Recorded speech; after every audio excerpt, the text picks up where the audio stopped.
This is a stress toy. Anytime you feel the urge to cause chaos, just squeeze. Konnichiwa, minasan. I am RenVul, your host for the evening. We are sorry that we took so long. We were waiting on one of the co-hosts, and we never got a reply. So, we're just moving on. I'm gonna let my co-hosts in now. And then you can... Hello. Oh, God. Oh, we were not ready yet, but sure. No, it's fine. You can discuss work. It's fine. Just send me via text what you might want, Blue. Sure. Okay. How are you? I'm adorable. How are you? I'm good. well. I'm about to eat. Food was good. I thank you very much for making it. Glad you liked it. How was your day, Blue? Yeah, it's been going good. Good. What? No. Evening, Cole. Good. Okay. Hi, Cole. How are you doing, Cole? Good. Blessed. Bless you. Like, I messaged Yumi. She never answered. He might message you later, but, you know. Yup. She'll wake up after the stream is done and be very disappointed that she missed the chapter she wants to be present for.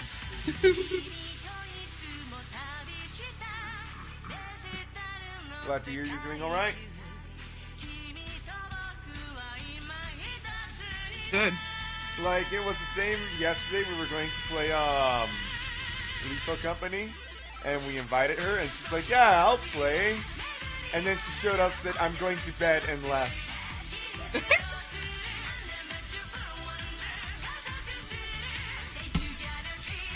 Man, she's so lazy. So incredibly rude. No, it's definitely not because she has other things going on that might cause her to not be here. It's because she's lazy, and that's it.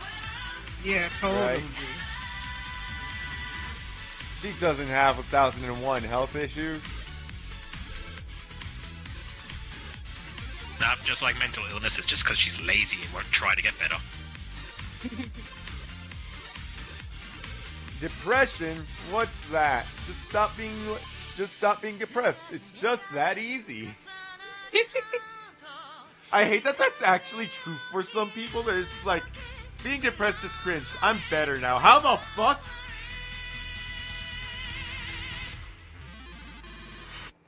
That genuinely just works for some people, and it's super retarded.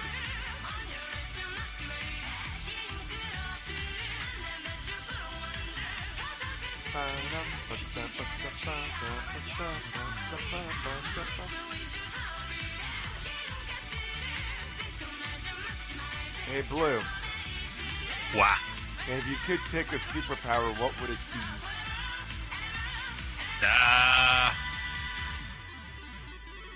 Okay, I got two answers to that. How, like, magical is the superpower? Essentially.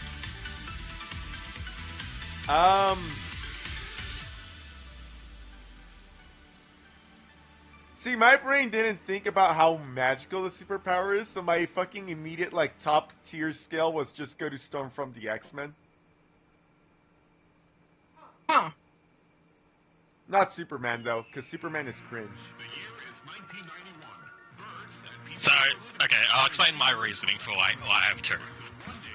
If we're going, like, true high fantasy, like, all magic is on the table, teleportation. But I don't want the cringe realistic teleportation where, you know, I break down my atoms and rebuild myself somewhere else and therefore I fucking die during the process and then I make a clone of myself somewhere else. Yeah. You know, like Star Trek. Like, if it's like, you know, sure, hocus pocus, I poof and then poof somewhere else, you know, like in fucking Pathfinder or something.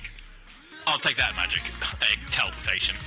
Because that's the best kind of fucking getting around anywhere to do anything type of superpower. Fair. If we're not going that fucking like special magic, and if I pick teleportation, it will just result in my death.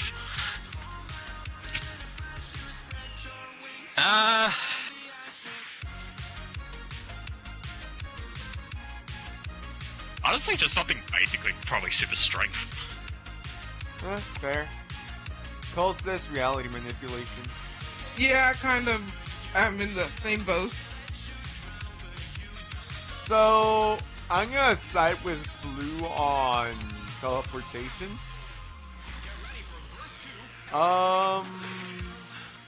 Here's the thing. You asked me what superpower I wanted, and yes, reality manipulation, all that is a superpower, but it is also just the cop-off answer is I picked to be God. Yeah. And you know, if that's got on the table, that's always the answer, no matter what. Fair enough. Okay, if I ever to get an actual superpower, I wanna heal. Healing is a very good superpower. So yeah, I'd be between healing and teleportation. But how do I put this? The reason that I would say I wouldn't want reality manipulation, even if it's like an extreme limited use case, is that something in the back of my mind would tell me that, what if I fucked up too hard? You know? Here's the thing with reality manipulation. Mm-hmm. I don't really trust anyone with that power, so why would I trust myself with it? Like, what makes me the special snowflake? Like, I don't trust anyone else with that level of power because it will corrupt them and they'll start doing weird shit with it that's, you know, will drive them to insanity.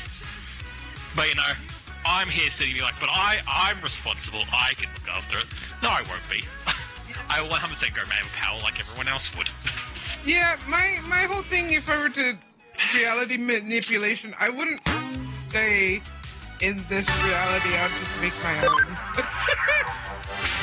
Because, you know, if I fuck it up, well, I first made it up, and, you know. Yeah, the thing is, though, with that, let's say I make my own universe with its own people and its own, like, you know, everything is made by me. When does it get to the point where those characters that are walking around and living their own lives and stuff like that don't just become actual people, and, you know, I'm now just fucking with actual people? Yeah, I feel that reality manipulation specifically to me is I don't trust myself to be able to keep everything in line. Fair enough. Yeah, Rata. Also, I never said I wouldn't fuck it up. I 100% trust myself to fuck it up. And I never said I would be a good god for doing it. Like, the thing with any form of, like, you know, godlike powers, once someone with that power exists, it literally becomes the Superman question of, like, well, why aren't you just fixing the world? Everything bad in the world kind of just becomes your fault. Yeah. Because you have the power to, like, snap your fingers and fix it. So if you're not doing that, you're kind of just blatantly evil at that point. Like, if you get that power and you don't immediately use that power to, like, cure cancer, like, the second you get that power. But I don't want to cure cancer, I want to turn people into dinosaurs. You know, the second you, like, give yourself that level of power, if you don't immediately become a slave to it to make the world a better place to basically, like, service everyone else in the world, you just kind of immediately having to admit that you're a bad person. Fair enough.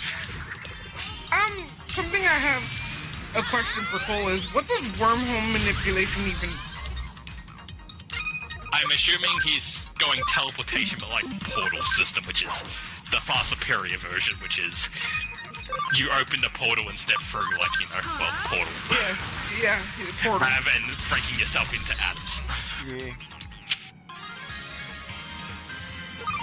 Like, everyone's trying to go, like, Star Trek teleportation. That's the worst form of teleportation we should ever look at. Never go that way. Yeah, fuck no. We should 100% try to research into wormholes. And find a way to, like, bend light and reality to our whim, rather than us bending ourselves to it, because that's just killing yourself and cloning yourself somewhere else with extra steps. Yeah. That's not you anymore. Doesn't matter, even if it perfectly recreates your brain with all your memories and stuff like that, it's still breaking your brain apart, therefore you are probably going to be dead. I don't know if you believe in the soul, but I guarantee it's not going to be you on the other end. It might look like you, it might sound like you, it might have all your memories and act exactly like you. But how you're going to see it is everything's going to go black. And there's nothing going to be after that. Someone else is going to be living your life.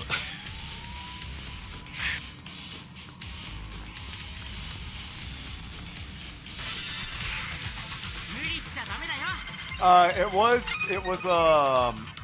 a funny haha from, I think it was Cyanide and Happiness, where it's like, what if you get a brain transplant? Who's that on the other side? Is that you, or is that the fucking brain that got transplanted into you? It kind of falls into that. I would imagine it's the brain. I would imagine it's the other person, because it's still their brain. Yeah. Like, the difference with that is, like, if I cut off my head and pulled my brain out and stuck it into your head, for example, let's say through, like, the miracle of science, my brain is never damaged during that process, I wouldn't actually have died, because it's still me. The difference with teleportation is your brain is literally being disintegrated. There's no coming back. There's a big difference between, like, brain transfer and breaking your brain down into atoms and then rebuilding it again later on. Oh, yeah.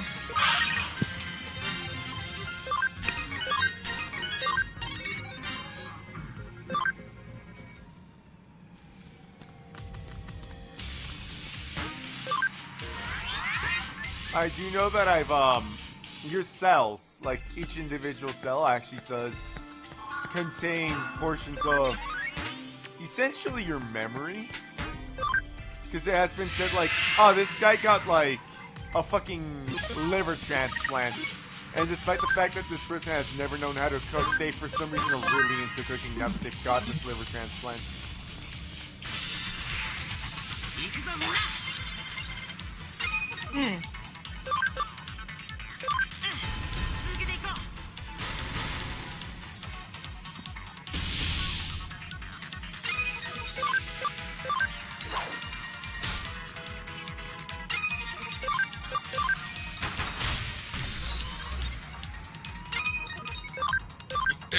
Wrapping this back to the superhero question, like, where this all started from.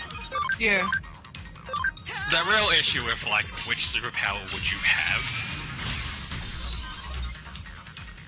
In a real science, like, take it into account how science works, if we gave people these superpowers, a lot of them would not work. Yeah. Oh, yeah. Most of them would be a detriment to yourself.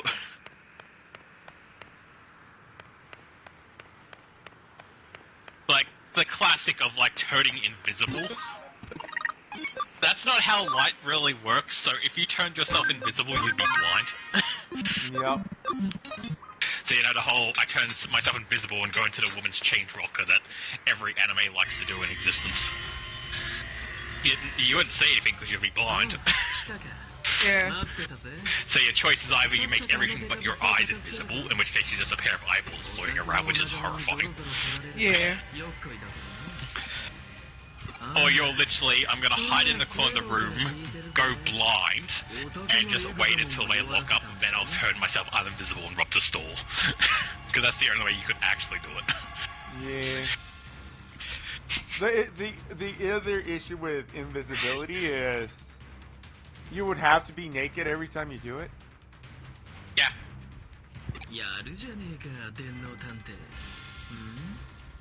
Another big one, super speed. Depending how fast we go, like if we went flash speed, you would probably Instant heart actually attack. tear the world. Not only that, you'd tear the world apart as soon as you started running because flash runs like, you know, faster than light. What would happen was all the atomic particles that are in the air that kind of like move around us when we move, we're faster than that. So they would all cluster in front of us as we ran. So it would probably make an explosion every time we took off. Which, you know, would probably instantly kill us, but probably then, like, you know, do a sizable chunk of damage to everything around us. So, you know, Basically, say goodbye to your neighborhood, essentially. if we were to take off running like the Flash does, it is fucking... You set off a nuke the instant you start. Yeah. Yeah. Hi, Foxthroats. Yeah, hi, Foxtrot.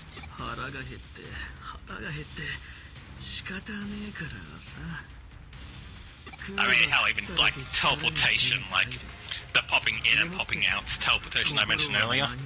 Let's say we got the magical version where we just got to do that. We are a physical space that exists in the world, and we take that out and put it somewhere else rapidly, quickly, before anything can process it.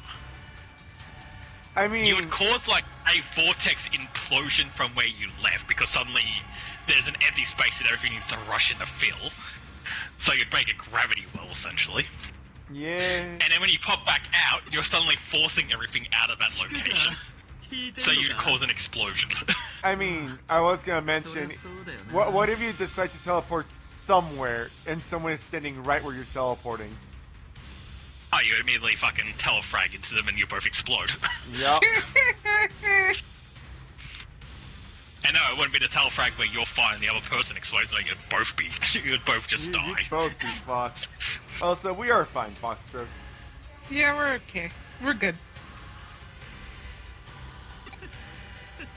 I'm wondering if there was some side quests you could have done before reaching this.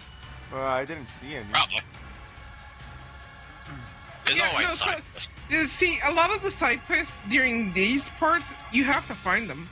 Oh. That's annoying.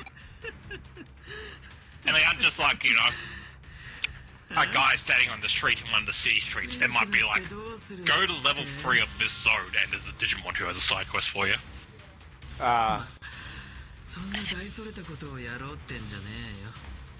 After this, I guess you could see what side quests we could go find. Yeah.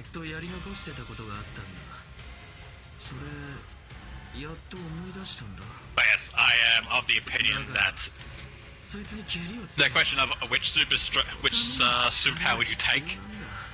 Yeah, pretty much safe to pick basic shit, like, you know, I have the strength of like 10 men. Yeah, it's You probably still fuck up your back really quickly doing shit like that. But you know, assuming that the rest of your body molds to fit that strength. Yeah, you don't want to end up like Deku.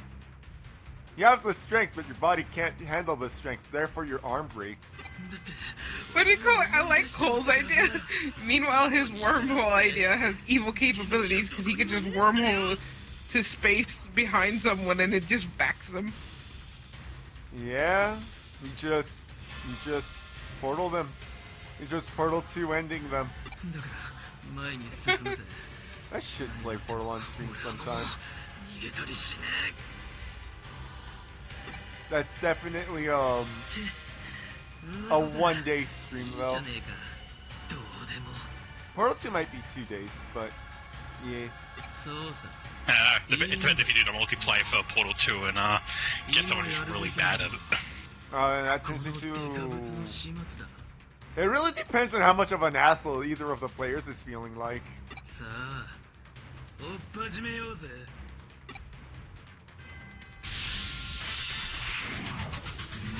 I mean, it's simple. You play Portal 2 and whoever gets Peabody is going to be a complete asshole because they're forced to play Peabody, but the other guy gets the Atlas. I like Peabody though.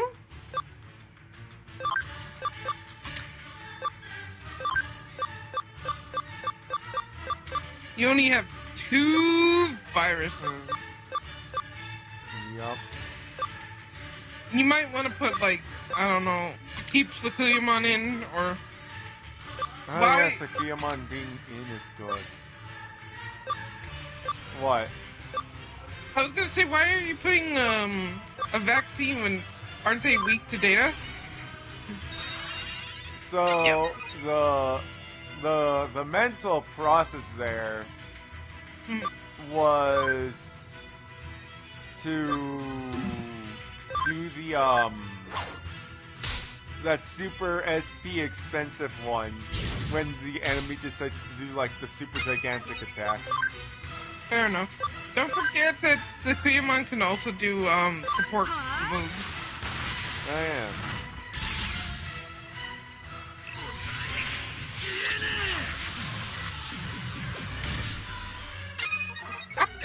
Oh, that's a miss! Right? Critical charge. Probably Systemon, yeah.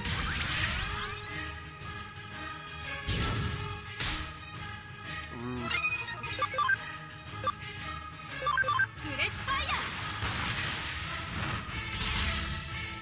Nice.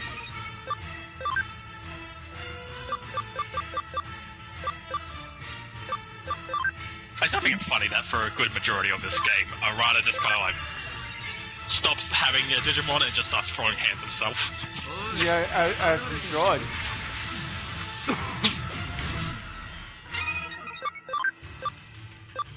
Like, anytime you do a team up with your friends, like, they'll be in the back with you cheering on their Digimon, and then Arata's just like, nah, out of my way, I'm up front now. Let me punch this guy in the mouth. Yup. Breathing is labored. Oh. Why is he trying to get burned? He's having a hard time, Ren. I noticed.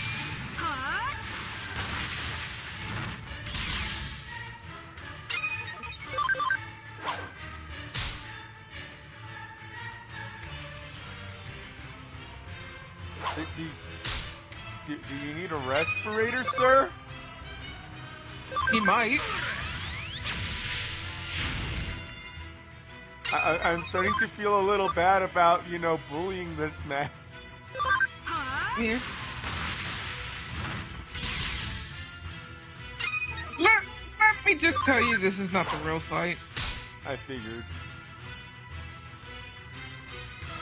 With how much he's doing nothing.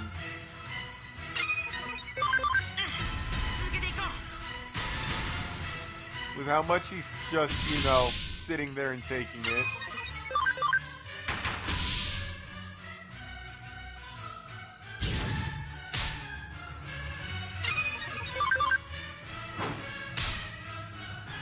I figured that the real fight includes fucking Crusadermon.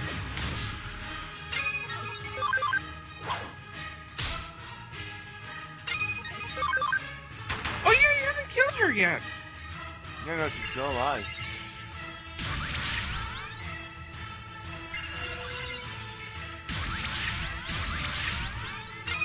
That looks like hey. it's gonna be rude.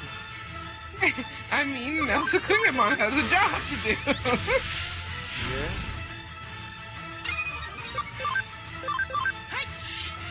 Well, I guess it doesn't miss. She shouldn't. There we go. He still has crit up, but that's not gonna be too bad. Insta kills the whole team.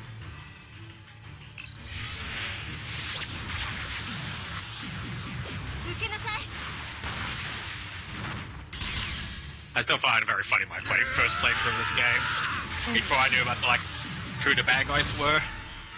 Mm-hmm. I had Crusadermon on my team, and then it was just very awkward to, continue with the story where Crusadermon was the villain, we defeated Crusadermon, and then everyone was like, it's you and your Digimon who saved the world, and Crusadermon was still just kind of standing there behind me. Right. I mean, doesn't she have heal? Yeah.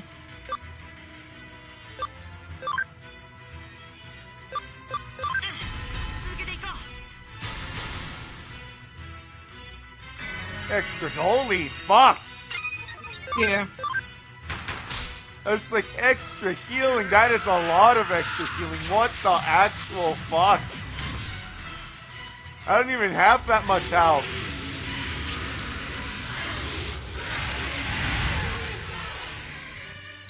Oh.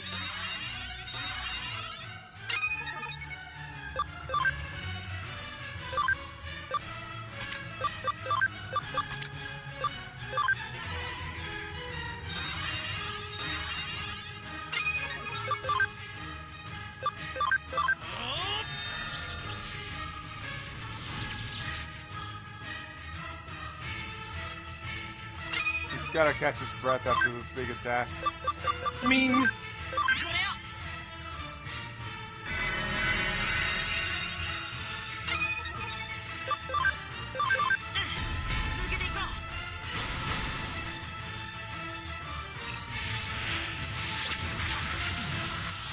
Arata, please. That is some extremely enthusiastic fingering.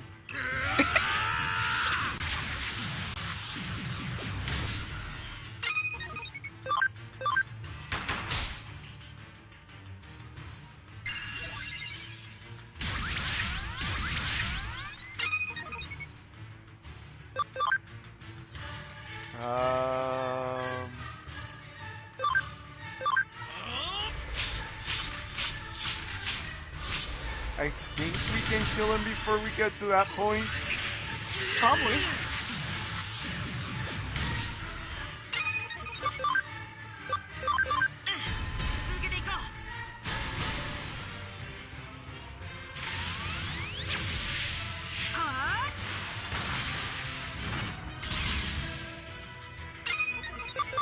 You might be able to kill him.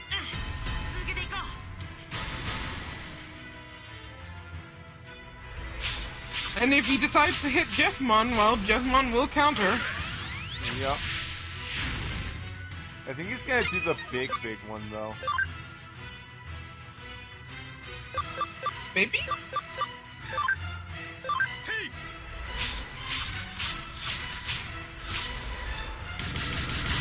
Yeah! Good job, Jeffmon. Thank you, Jesus. Memory up, DX. Nice.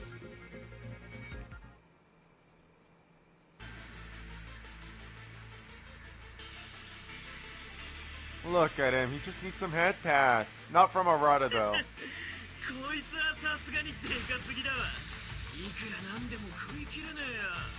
Not from Arata though, no head pats from Arata. That shit's abunai as fuck.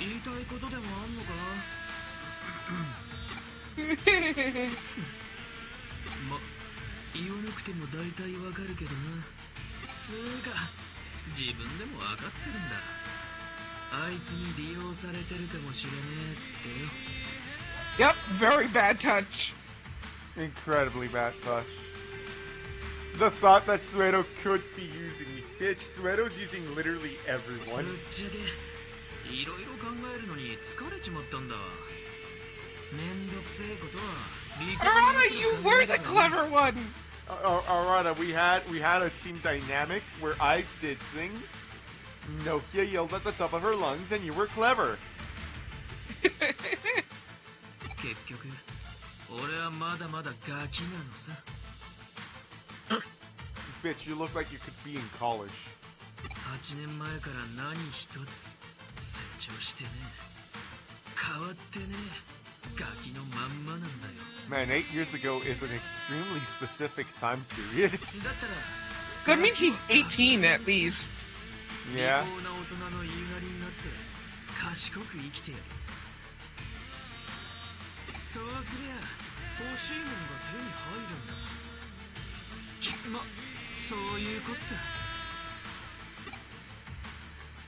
Got 今までこんなのとつるんでたんだからよ。けど、見ててくれ。俺は変わる。You are changing. You are becoming more and more emo by the day. Yep. 俺はもう、俺をやめるわ。Oh no, I'm not stopping you. I'm just jumping into your arm. Actually, why haven't we done that? Oh. Oh. Oh, he just animate the fuck out of here. Yes, he did. Anywho, I'm gonna put a giant collar on this one behind me. It's my pet doggy now. You know you can get him, right? Yes. I'm aware that he is... In the original one, you couldn't get him. Ah, he's DLC. Technically, yes. Not, he wasn't part of the DLC for the originals. He's part of Hacker's Memory. Ah. Because I remember playing on... And if you're curious, I went onto the wiki to find their ages. Oh, what is their ages?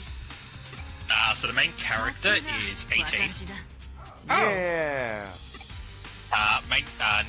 Nokia is 17. Huh. And Arata is 19. Huh. Fair enough. He's like, I'm still just a kid. Yes and no, Arata. Yes and no. Right.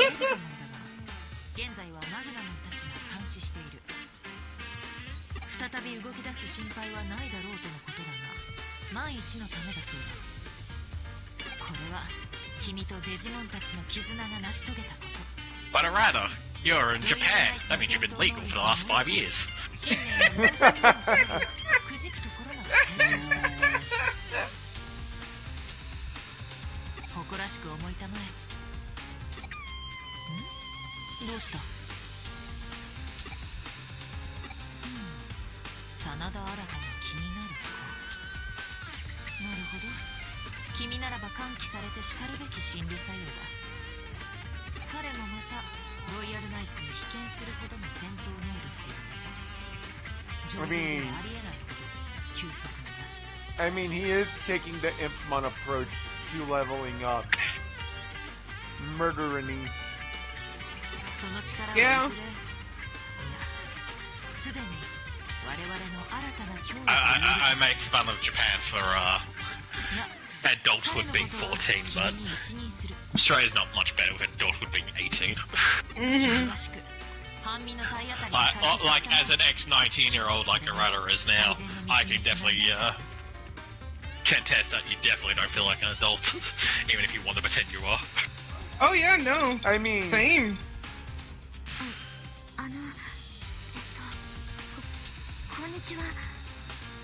I mean, coming from the one who studied the field of psychology, where it is told to us that the brain finishes developing at the age of 25, which means that is when we are officially adults. I'm 30 and I still do not feel like a fucking adult. I felt like I was like properly adult. Like, you know, I finally, you know, feel like I'm no longer a kid. Was when I got back from fucking like America after going away for a bit and, you know, doing all that. And I was like 27 at the time. I mean, to be fair, your time in America was you have to fucking babysit a bunch of kids, and the other people babysitting those kids were high schoolers. So, yeah, I don't blame you. You were given perspective.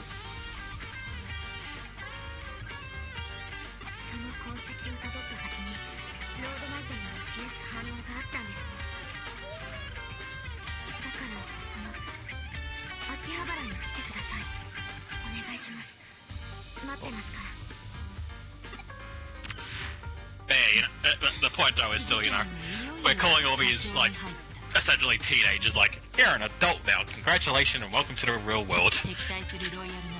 But I feel like most of them won't get there, like, you know, okay, I feel like an adult for another 10 years at most. Yeah. Yeah. It's like, we're putting a lot of pressure on these people to, like, it's time for you to grow up, but it's like, is it though? I think that the issue stems from the fact that, you know, our lifespans didn't used to be as long as they are now, and therefore, all right, you're at an age where you should be able to fend for yourself. Therefore, get the fuck out, make some babies so that you can continue the human population.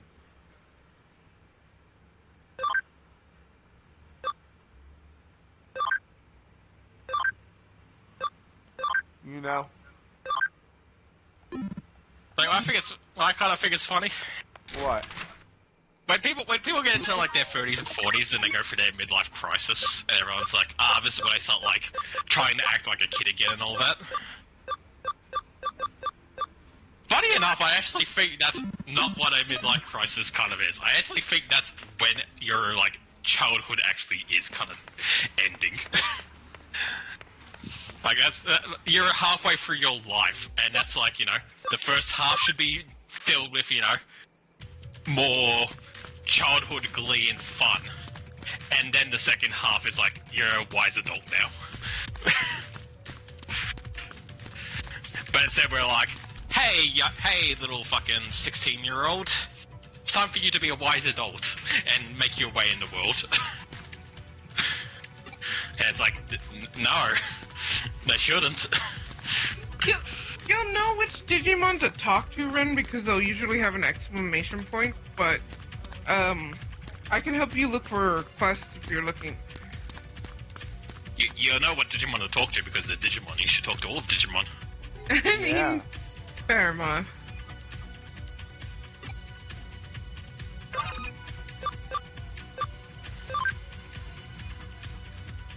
And it does get worse because some get forced to grow up a little too fast due to unfortunate family circumstances.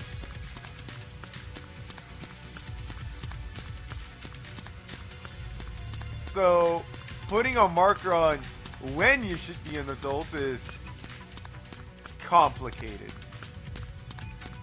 Did you do the side quest seeking babysitter? I don't think so.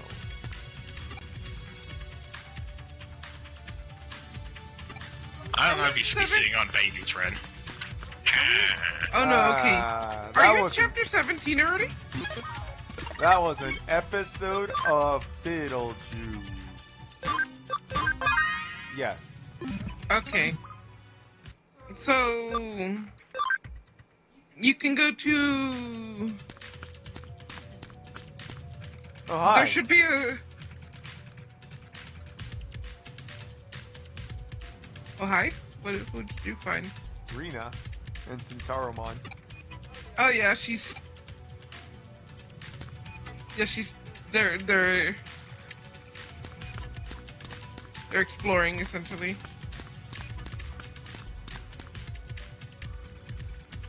Yup.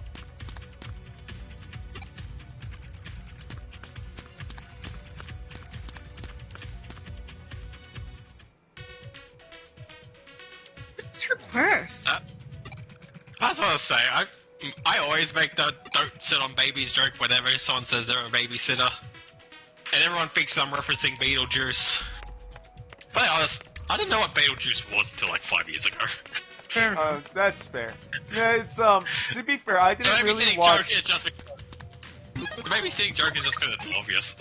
Yeah, the babysitting joke is very obvious. I'll say that the reason that I just said that's a Beetlejuice joke is because I recently came across that specific Beetlejuice episode. Fair enough. Where, So there's a case in the hospital. Naruhodo ne. Oh. We're gonna ignore you right now, Penguin. Yeah, and there should be a Victory Ushida somewhere around here as well.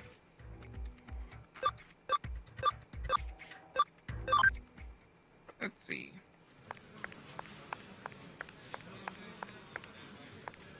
Oh, and the Akihabara Victory Ushida is there. It's on, where? At Central Hospital. Oh, sorry, no, the case might be already on your board. Oh. Let's see. Oh, and the Akihabara Victory Ushida is there. It's on, where? At Central Hospital. Oh, sorry, no, the case might be already on your board. Oh. Let's see. Oh, and the Akihabara Victory Ushida is there. It's on, now I gotta hit that. Victory Yoshida's Akihabara. Akihabara. Yes. He's near one of the exits.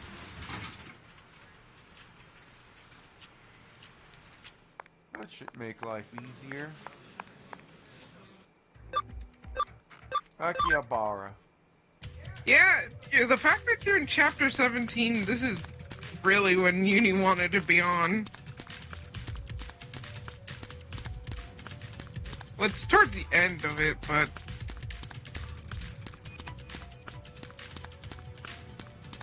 Victory Uchida!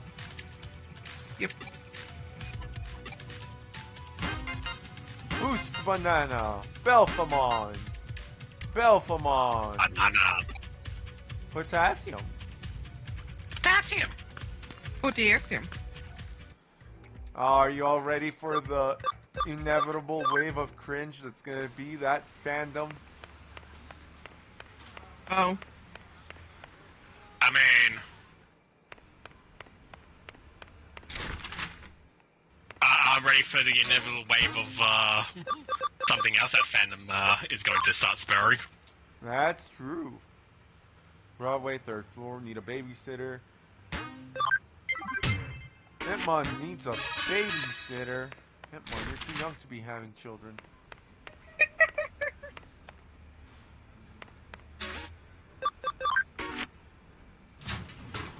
I look forward to seeing what obscure waifu the internet attaches itself to and ends up drawing just mountains of pornography for within, the first hour of that game being released. The worst part is that and the random Hansbando. Right. The fact that if you just had the system on out, people would probably think that you're hanging out with cosplays is funny to me. I mean, if I just replaced Jessmon with Sakuyamon, yeah? Yeah?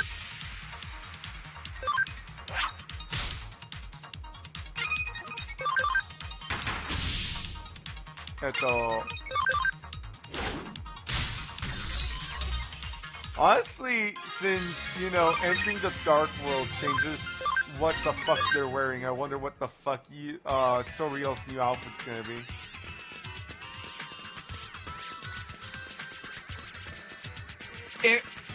Yeah, true.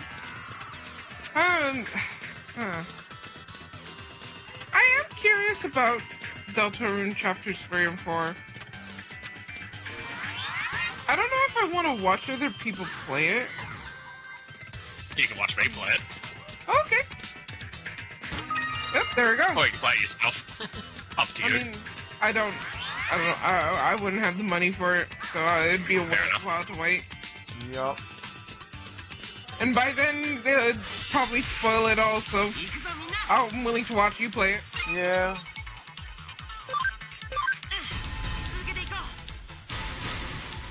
We spend whatever money we had left for games all on Night Rain. Yup. Night Rain took our gaming money. That's the game for the year. Yup.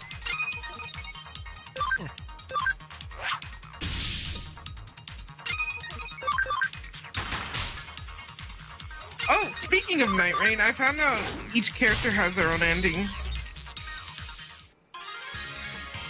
Which is cool.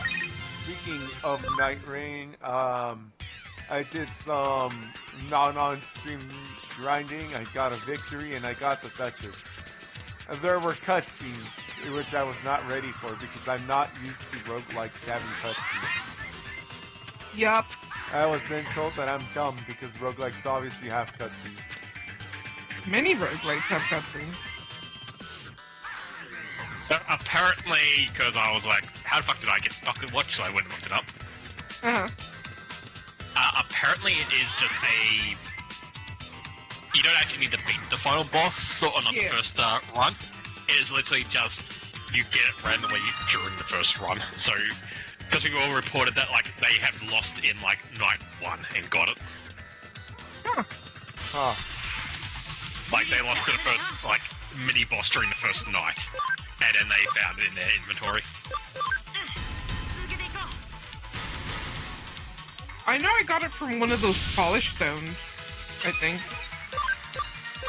I don't know where I got it from, but I do know that after you use the pocket watch and you give it to the lady in the robe, and then she's like, I'm actually a playable character, it still remains as a thing that you can give to other characters as a relic. Pretty decent. Okay, Well, cool, for next cool. characters. See, I was concerned that he was gonna basically consume it. I told you. You can keep it and just put it on. It counts as a green item slot. Yeah. Oh yeah. I don't know But if yeah, you're telling me about it, Ren. I told you 3 times. Did you really? So I told you, I gave it to her, and then I told you, oh hey, I still have it.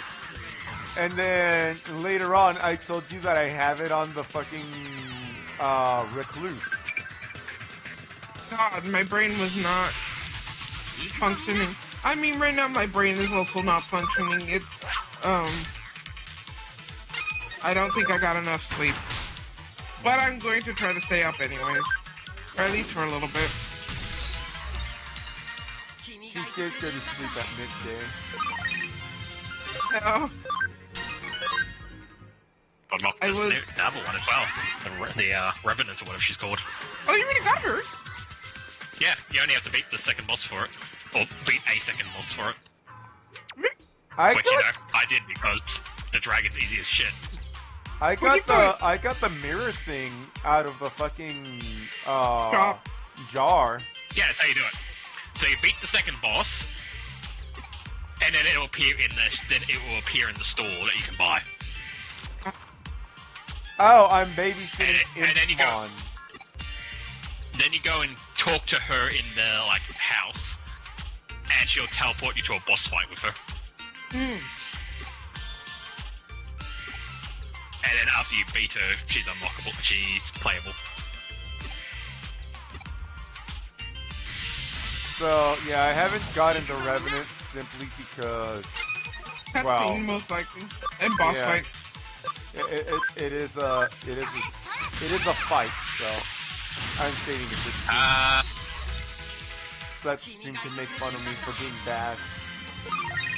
So if you want to actually fight her and her little army, you can do that, but I'll let you know you can also easily cheese her. Ah.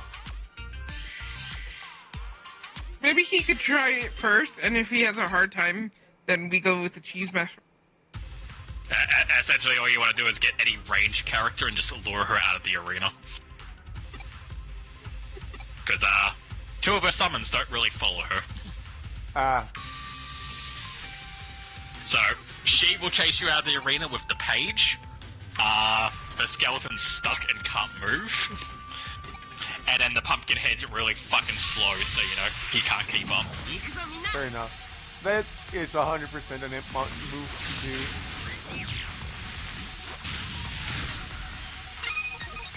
Ow. How indeed.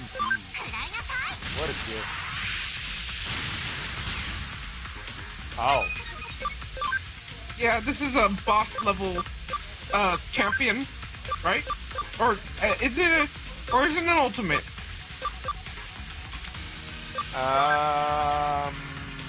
Good question. He's an ultimate.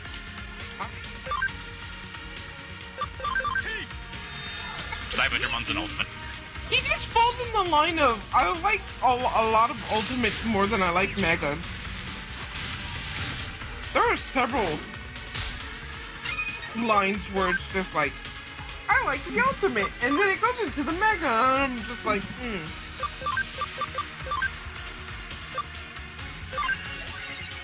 Your mega kinda sucks. Yeah, fair.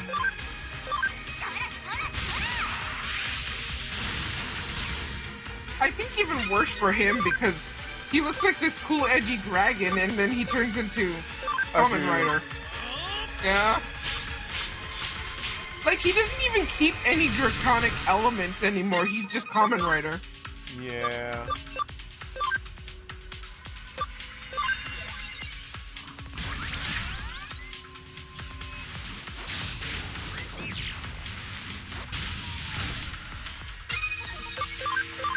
My dude is just Kamehameha-ing me.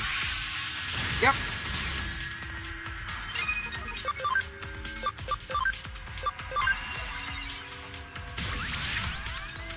I think what also doesn't help is that his next evolution is connected to the worst kid in season 3, so you know, Yeah. extra bitter about it. Yeah. Don't worry, guys, I exist, and I don't want you to. That is such a Please get out of my anime.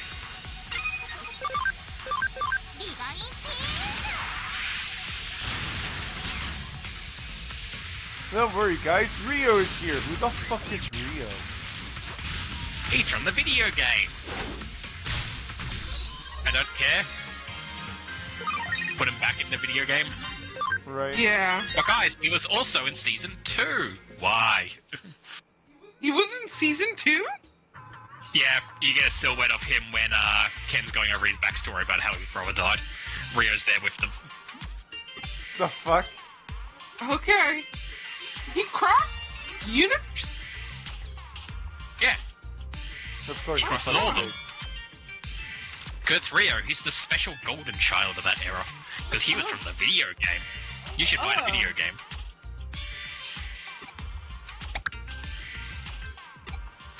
They literally infected 2 seasons to sell a video game. And I do not, and it definitely made their product less because of it. Yup. Like season 2, at least they just kept him as a silhouette to be like, oh, do you know who he is if you play the video game? Season 3, they'll just in your face about it. We made him an actual character. Except not really. Except not really. Also, his existence kind of ruins Rika's story because of it, because, you know, it undoes all the work that we put into her. Right. Yeah.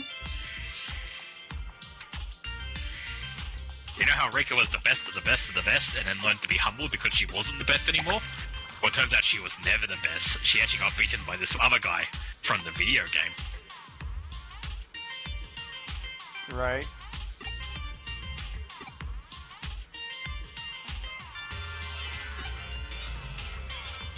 Yeah, Cyber Dramon is fucking cool.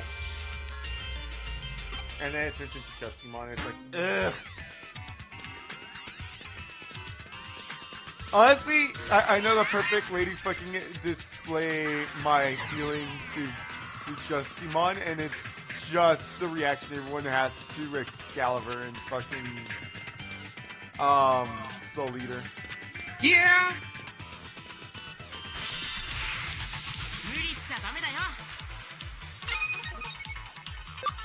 Oh, to be fair, I think it is also just a thing of I'm not really big into Kamen Riders.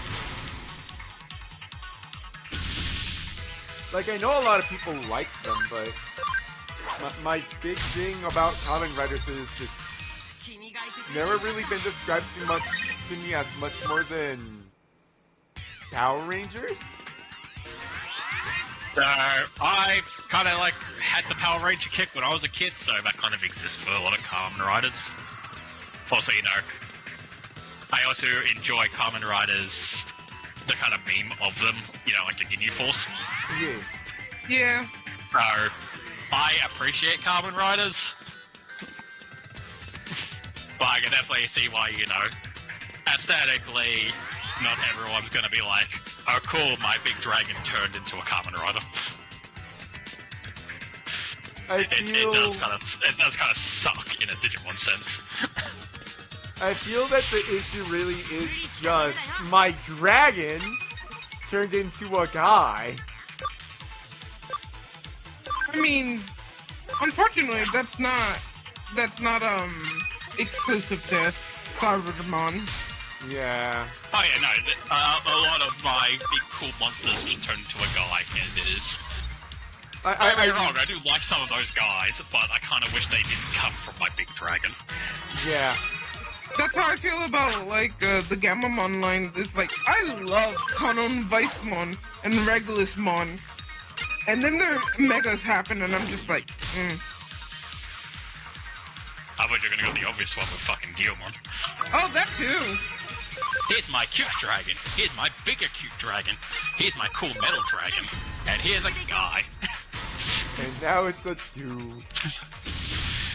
Don't get me wrong, I like Galtmon, but I wish he was like, the Nightmon line where it's a knight who turns into a knight, who turns into a bigger knight, who then turns into a pink knight. Like, I am sure it is just... Because I don't know... I say I don't know, but I'm pretty sure that it is just the horny brain that's like, it's more okay with feminine Digimon turns into woman. But like, when it's a guy, the monster fucker part of me activates. And I just want it to go more monstrous. You say that, but the weird thing is, I feel like the female-esque Digimon actually always have the opposite happen. Yeah. Where you look at them and they're like, human female, dragon. Yeah, they do that a lot. Like, look at Angelmon. She is literally human angel who turned into pink dragon. Or tiny dragon. Or tiny dragon. That's correct. Pretty sure she does actually marine Angelmon. I mean, she can, but I think it's usually Ophanimon or Magnadrum.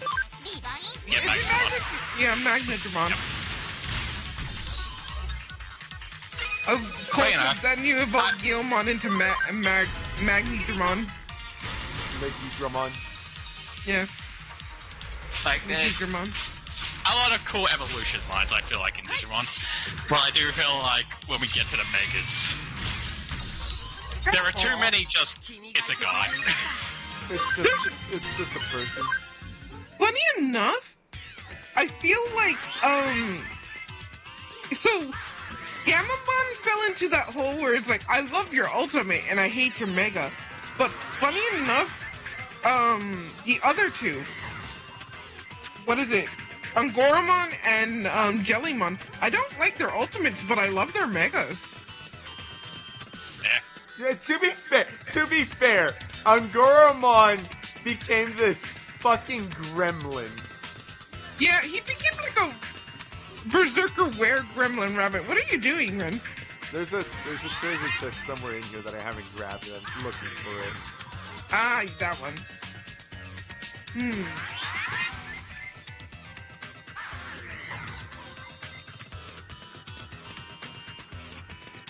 And then he turns into this fucking dapper ass fucking motherfucker. I'm like, okay, but why did we have that middle section? Yeah, because he was already kind of like a rabbit man, and then he turned into the berserker werebunny, and then he turned back into a dapper man, and it's just like, I feel like there was a miscommunication somewhere in the middle of all of this. And they don't even explain why he turned into the angry rabbit. It's like, what? Like, he didn't even seem like he had rage issues. Yeah, it wasn't for that even to happen. It wasn't even that he had, anger issues. Yeah. It wasn't even like a dark Digivolution. No, it was just the next natural stage. Yeah, which is very weird. He just turned into a murderous rabbit. I feel like it would actually kind of almost work if you swap the champion and ultimate around. Because it goes from big fluffy, kind of quiet rabbit boy. But then when he gets into a fight and is pushed into it, he turns into a more aggressive were-rabbit in his champion form. But then he refines it to bring himself back into the calmer form of his more, rabbit boy-esque form. And then he becomes a dapper rabbit. I actually agree with that because, Angoramon is this big, fluffy ball of fluff. And then handsome rabbit man, and then he once again goes into the just flukes out gremlin mode.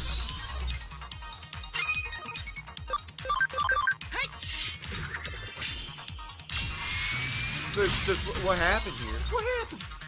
Yeah, it's also weird because he acts like he doesn't have a mind of his own during Le Mortemont, and it's just like you felt like you could think on your own beforehand. So why did you just go brain dead stupid? I think I'm not gonna lie, I didn't much like Ghost Scheme because the Digimon felt like Pokemon. They really did. I didn't like that. The only one who didn't feel like a Pokemon was Gamamon because he was the one who had all the story to him. No, Gamamon also felt like a Pokemon, and it really is just. I would say he felt less Pokemon than the rest of them because he had his own Digivolution by himself.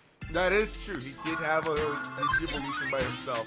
The reason that I say that they still feel like, Pokemon is because, like, oh, the thing is happening. Is there human input telling them to fucking attack? No, nope. They don't attack. Fuck you. The whole reason that I like Digimon is that they can be independent. I don't think Ghost Game was a fun experiment, but they definitely kind of fucked it up pretty badly, and I would like them to revisit the formula of, the scary Digimon, because that is a great thing to look at, because, let's be real, Digimon can be fucking terrifying if you take away the, childhood wonder of it. Yeah. But, they didn't lead into it enough, is honestly what the issue was. Yeah.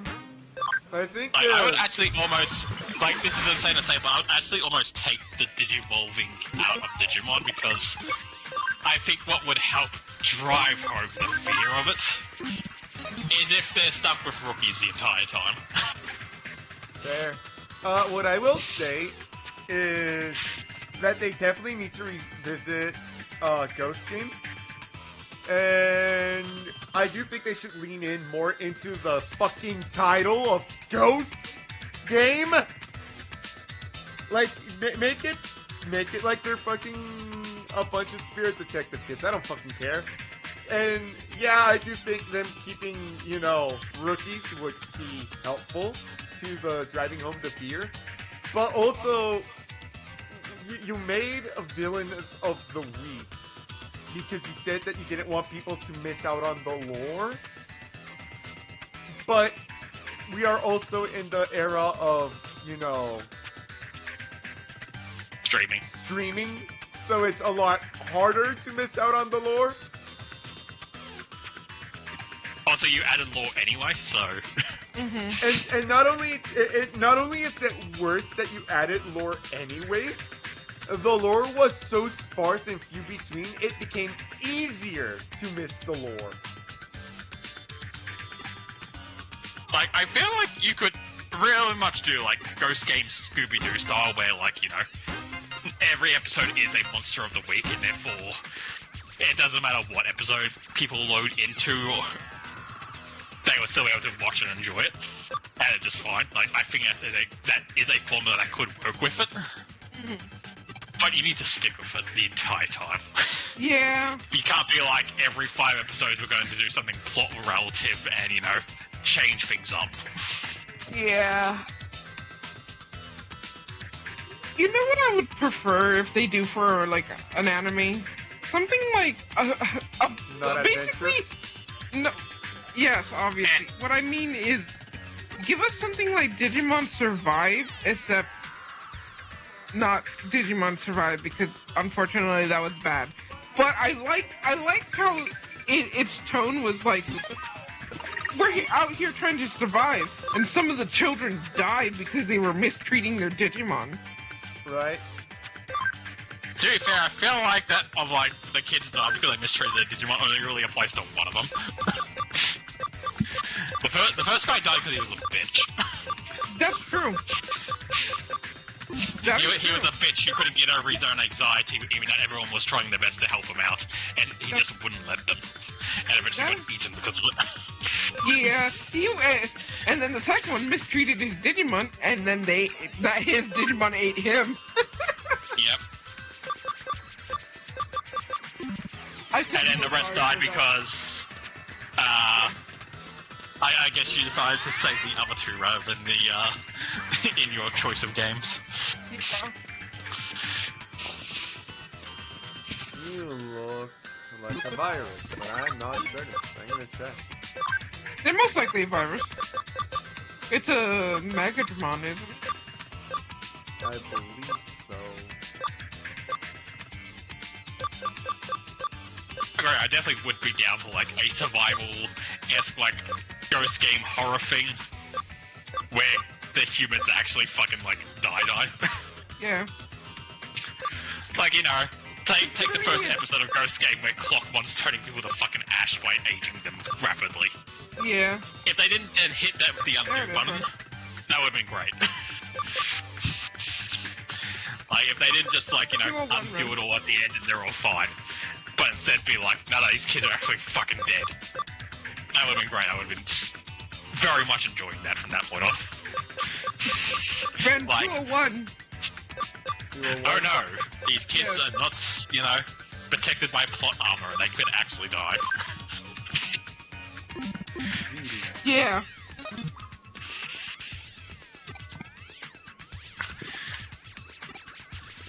Like, what would be great would be essentially like, you introduce like the group of 8 kids at the start and it's like, these are the new heroes, and you give them all like time and interviews with their like voice actors to like hype up the fact that this is the new generation of Digimon.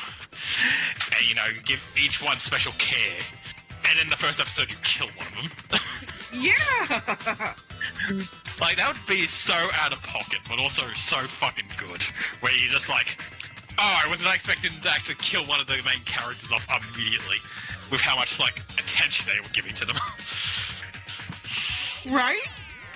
Like, them walking and being like, look, we got some actually, like, big-name voice actors. Like, here's the voice actor of, like, Pikachu or some shit, voicing one of the Digimon. Like, you get all, like, a bunch of well-known anime fucking, like, voice actors to come in and voice a bunch of the kids in Digimon. And then you just kill one of them off immediately.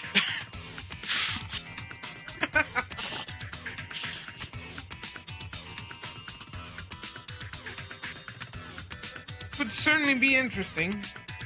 We got Naruto's voice actor, and now he's fucking dead. We invited him for one episode, and that's it. Yeah. Here's Goku, and he's dead.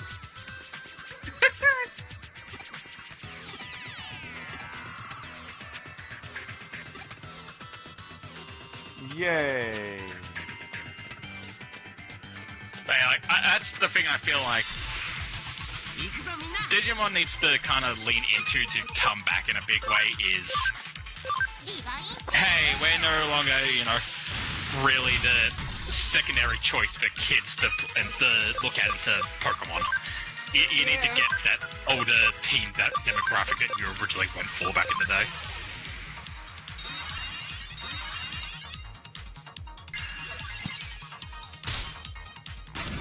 Like, that's where a lot of your fans are these days. They're adults. Go after them. Yep. Hey, you know, if you're good enough, then they will go and show their kids that. And then you'll get a new generation through that word of mouth. Yeah. You know, you're never going to get the Pokemon fans, because they're there for life. The Pokemon fans, like I said, the fucking, where I lost a friend because I simply said, I'm more of a Digimon fan, and they took that shit personally.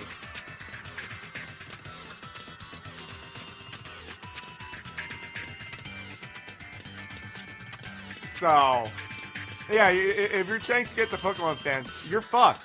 They're not moving. Yeah. Like, the fans are quite literally at this moment being like, man, I'm so upset with Nintendo and how Pokemon is treating us and other properties and stuff like that. I'm still gonna buy the new game though. Yeah. That is their literal mindset. They are. This is probably the most angry they have been at at Pokemon in a long time. But they're still like, I'm gonna buy the new game. I can't wait for it. I'm so excited. Yeah. It's.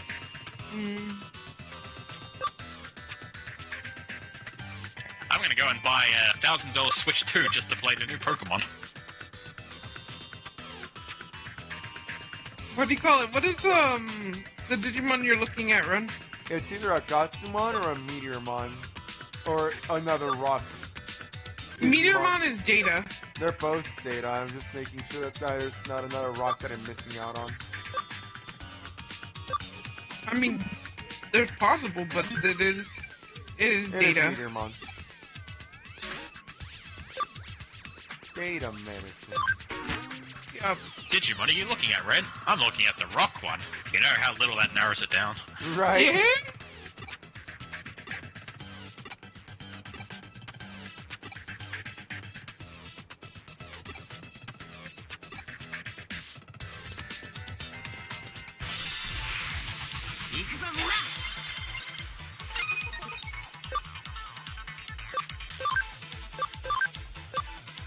Well, hey, it's Rapidmon and Cubimon. Yep.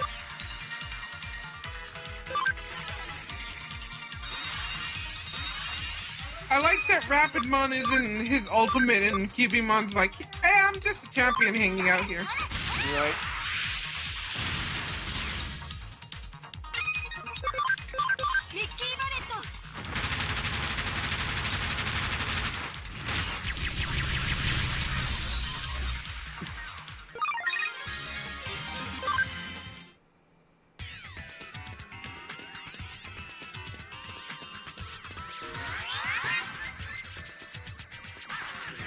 Boom. Boom. Down. Boom. Down. I think, one of the things that I would... Free.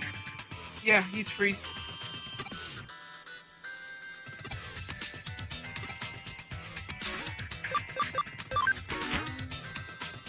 You hand over free medicine.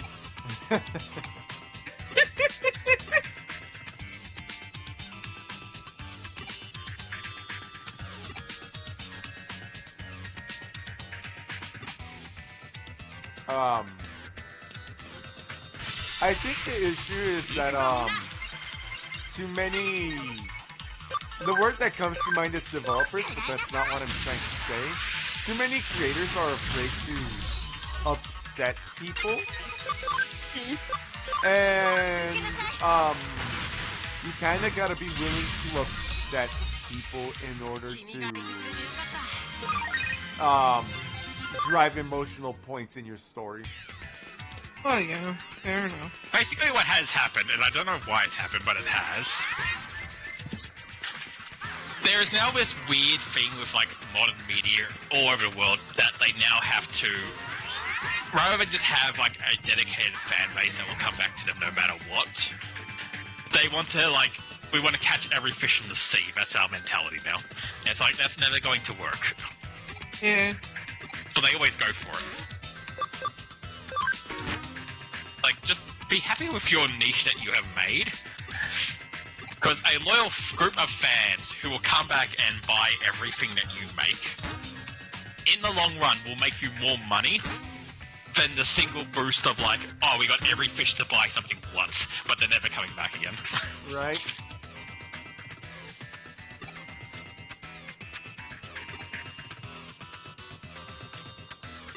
Like, we could have, like, 100,000 fans who will constantly come back and buy a thing every year. Or we can go for one big play right away and get, like, 1 million people to buy this one thing once. But then they're never going to come back because we pissed them all off because of how trash it was. Yeah. Yeah. Like, even if you make something that's, you know, not great, and people are coming and screaming at you with the fact that you made something that's not great, that still means that they care enough that you made something and care about the thing that you made, that they're yelling at you about it. Because if they didn't care, you'd just empty ocean. Yeah. A negative response means that there is that people still think something about your thing to form an opinion. When they get to the point of apathy where they don't care about anything you do because you have disconnected them from the product so painfully that they don't really care anymore, that's when you've lost. Yeah. Yeah. And for some reason, I've seen plenty of examples now of companies who do that, who keep pushing and pushing and pushing to get, you know, everyone involved, and in doing so just keep pushing all their fans further and further away to the point where they're not fans anymore and they don't care that you're like, they don't even care to like, you know, come back and yell at you for being bad. They've just given up and moved on. Yeah. I think one of those examples, unfortunately, is Dragon Age: The Veilguard, where they disconnected so fucking hard from their fans that they are blaming the fans for the game failing because the fans said this shit isn't worth it anymore. And instead of introspecting, they're like, the fans are to blame, bitch. We failed because the fans wanted us to fail. You should really look into You the failed thought. because instead of, you know, just appealing to the fans that you already had to give them the good send-off that they all wanted, you decided to flip them off on your way out and then slam the door in their face. And then when you peek through the blinds to see if they're like, you know, banging at the door demanding more, they all just walked off. And it isn't even like that fucking rock star you're backing out with both fingers flipping them off and they're all cheering you on because that, God, what a banger performance. No, you just said, you flipped them off, said, fuck all of you, I don't need you. And then when they all went, okay, moving on then, you go, you're supposed to need me. No, it's the other way around. I'll tell you, I can tell you right now, like, as someone who's been through the entire Dragon Age thing, I'll tell you how it is music fan-wise. Alright, so they had this small little concert theatre, and a few people showed up because they were either fans of Mass Effect, and they're like, oh, I want to see what else they have, or they were, like, somewhere, like, you know, drawn here in some way to look at BioWare's next consort, or maybe they just stumbled in here by accident. Hey, Ren. There was Dragon some Age items Origin. here in this dungeon that you wanted to get. There's an item here? Yeah, you missed it the last time you were here. Oh, yeah. Sorry. Continue, Blue. I That's fine. apologize. Dragon Age Origin walked onto the theatre and played a banger performance, and everyone was screaming for an encore. They screamed so loud that new fans, even people who were outside, came in to see what all the commotion was, and suddenly the theatre was packed.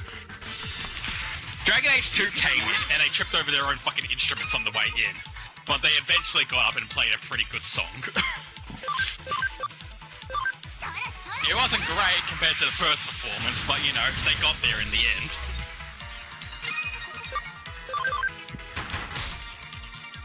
Inquisition then showed up to play. Now, they didn't strip over their instruments like Dragon Age 2 did. But, you know, they kind of just played on from what the first two played already. So, you know, it wasn't anything special, and they also kind of played a little bit too long. But there was enough people to be like, you know what? That was pretty good. I enjoyed that. And then they're like, alright, here's the final band. We're going to wrap up for the night and probably never play at this concert hall again. And everyone's kind of sad to hear that, but they're like, you know what? Dragon Age was pretty good. I can't wait to hear what their last song is. And then Veilguard came out to play. They walked out, pulled down their pants, took a crap on the fucking, took a crap right there in front of everyone, flipped everyone off, and then walked off the stage. And when everyone booed and left, they came out and been like, you just don't understand. That was peak music right there. You're just not with it anymore. Is this plot? Shouldn't be. Should I find the item first, or? There's an item right behind it, Ren.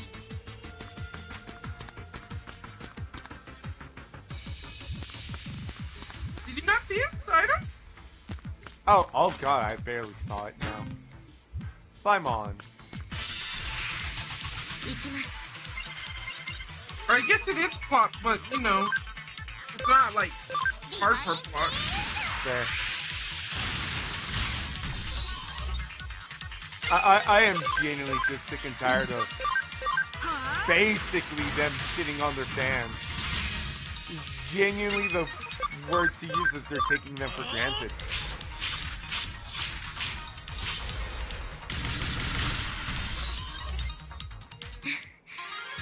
And even worse than that, right? Because oftentimes, it's a new team that's working on this thing now. They oftentimes just discredit the ones that came before them.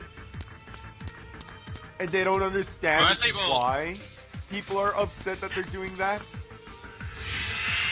Also, a lot of, unfortunately, I will say this, a lot of fans don't realize that, you know, when a company makes a game, the name of the company might stay the same, but the people in it have drastically changed to the point where it's a different company now. Yeah. So, you know, when I hear BioWare is making Dragon Age Veilguard and it comes up bad, they're just like, how did you fuck this up? You made such a good game originally. And it's like, because they're not the ones who made it. They might be called BioWare, but they're not BioWare from 2010 anymore. Yeah. The name may be BioWare, but that ain't BioWare.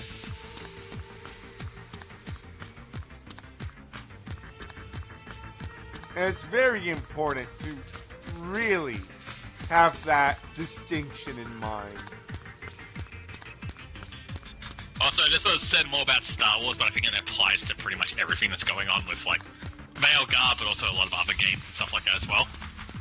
It might be blocked off, Ren, but you What makes it really hard as well for it as well when it comes to the fan base. When they bring out these new projects, like, you know, episode fucking 9 in a series, like they do with Star Wars. There are people who have never interacted with the franchise before, and so they watch episode 9 and they're like, oh, this is my first time seeing a Star Wars, and I enjoyed it. Yeah. And then when the old fans are like, this is bad, the new fans, rather than just shutting their mouth, because, you know, they don't really have the context to why fans are upset, they come and act as human shields for the company to be like, don't yell at them, I liked it. And it's like, that's cool that you liked it. I'm glad that you got something out of these things. But stop acting like, you know, the people who are angry at the mistreatment of their franchise. Stop acting like they don't have a reason to be mad. They have a valid reason to be mad. They have put years of their life into this franchise, most likely. And you coming along to be like, you don't know what you're talking about. No. Please go away. You can be a fan of the new stuff. That is perfectly fine. And I know it sucks to hear people shitting on something that you like. But stop acting like, you know, you're an actual dog in the race. You literally just showed up. Yeah. People are mad, and there is a reason why they are mad. Stop trying to, like, you know, get involved in that conversation. Stop discrediting them just because you didn't agree with why they are mad. Yeah. Also, you know, people are mad at a multi-million-dollar company most of the time. They don't need you, the random fan, to come fucking be the human shield for them. Sometimes that company deserves to be yelled at. Let them be yelled at. You okay, Katie? My eyes are watering, so I think I'm gonna try to take a small nap. Alright. I apologize. No, it's fine. Sleeping, you ran. Yeah. What? I can't believe it. I'm gonna be single. I like that she's speaking away from her microphone so we don't get to hear her reply. I said, no, I'm not trying to abandon you. I just want a small nap. It's okay. Me and Blue can keep bitching about how fucking corporations keep fucking us over. Fair enough. Okay, I'll be right back.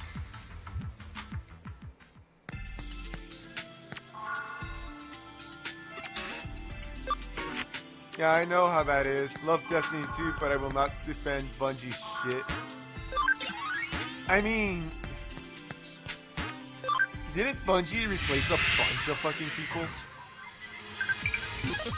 I think he's probably talking about what Bungie just did with the stolen artwork.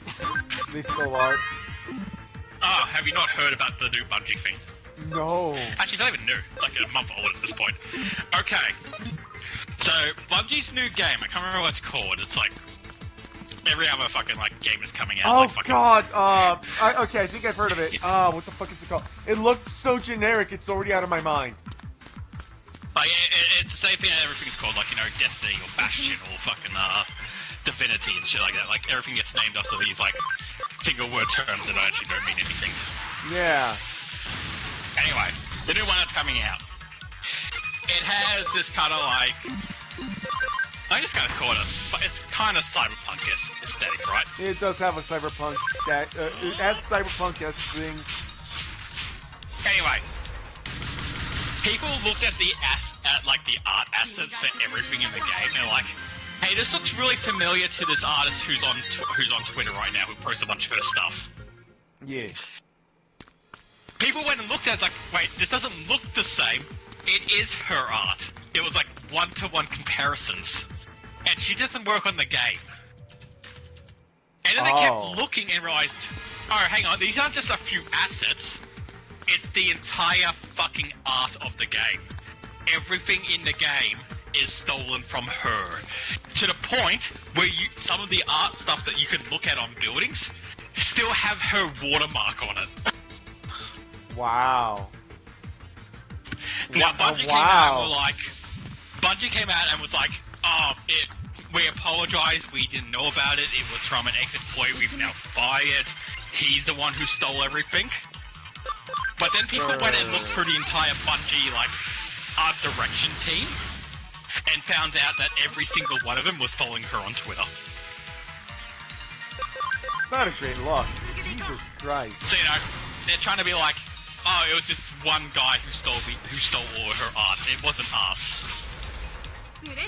But it seems like they were all looking straight at her. Everyone was looking straight at her, which means they should have realized that the art that was being made by this guy, quotation marks, was just her art. Yeah. So yeah, so Bungie literally, like, they literally stole a game at this point. That's how much the art has been, like, taken from her. The entire game has just been stolen from her. Like, not just the art, but not just the art for all the buildings and how things look, but the entire feel of the game is her art style. Oh, that's not good. Everything she does is based on what she does. Oh, it was called Marathon. Yeah, like I said, it's like, a bullshit name doesn't mean anything. that they keep fucking pumping out every 5 seconds these days. Yeah. Oh, like, I don't know why. Something, it's like, I can't remember the name of the fucking game, but something in the back of my head is saying that it had something to do with running. So yeah, the entire, like, as Cole said, 90% of the game is literally just stolen assets from her. That's and not then when people called them out, and then when people rightfully called them out on it, they tried to deflect and blame it on a single scapegoat. Even that the proof is there that, you know, it's literally all of them. All of them should have known that this was happening because they're all looking at her art. Yeah. So the main reason that I heard about Marathon is because everyone that I've been listening to talk about this kind of fucking... the cultural sphere, basically. They've all been... They all pointed at Marathon and said, it kind of looks like it's going to be, that other fucking hero shooter that was like $60. And they were comparing it to that one. The one that failed in like 2 weeks. Oh, what the fuck it's called? That one, yeah. It failed so hard it's not in my head anymore. We've moved on with our lives. Yeah? Concord, that's the name. That's the name.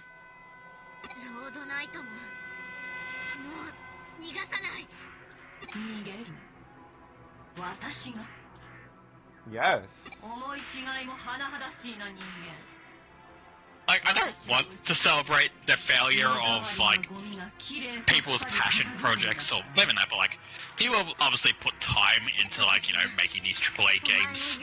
Like, we yell at the people in the suits for, like, things turning out badly, but there are real, like, dev teams and artists and coders and stuff who work on it, and I hate shitting on them because they actually worked on this stuff, and, you know, don't deserve it.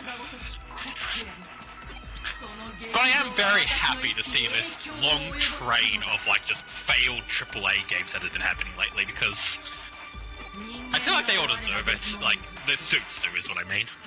Because they've just been ruining shit so poorly. So, what I will say, because I too hate to shit on, like, the artists and the coders and so on and so forth, but nothing's gonna stop me from shitting on the ones that showed up explicitly because they thought there was money to be made and had no passion for it whatsoever. Like, the amount of just, like, to use the common denominator that everyone uses these days when it comes to, like, pumped out garbage, the amount of, like, AAA slop that has been produced lately. I'm so glad to see that it's been on a trend of failure rather than a trend of, like, it succeeded anyway, even though it was terrible. Yeah. Because that was kind of the, like, that was the environment for, like, a very long time where even if something was universally hated, it still succeeded and made a lot of money, so, you know, it didn't matter. Yeah. But now it looks like it's finally turning around a little bit, and it's like these awful games that everyone is saying is awful. And finally the actual, like, sale numbers reflect that. Yeah.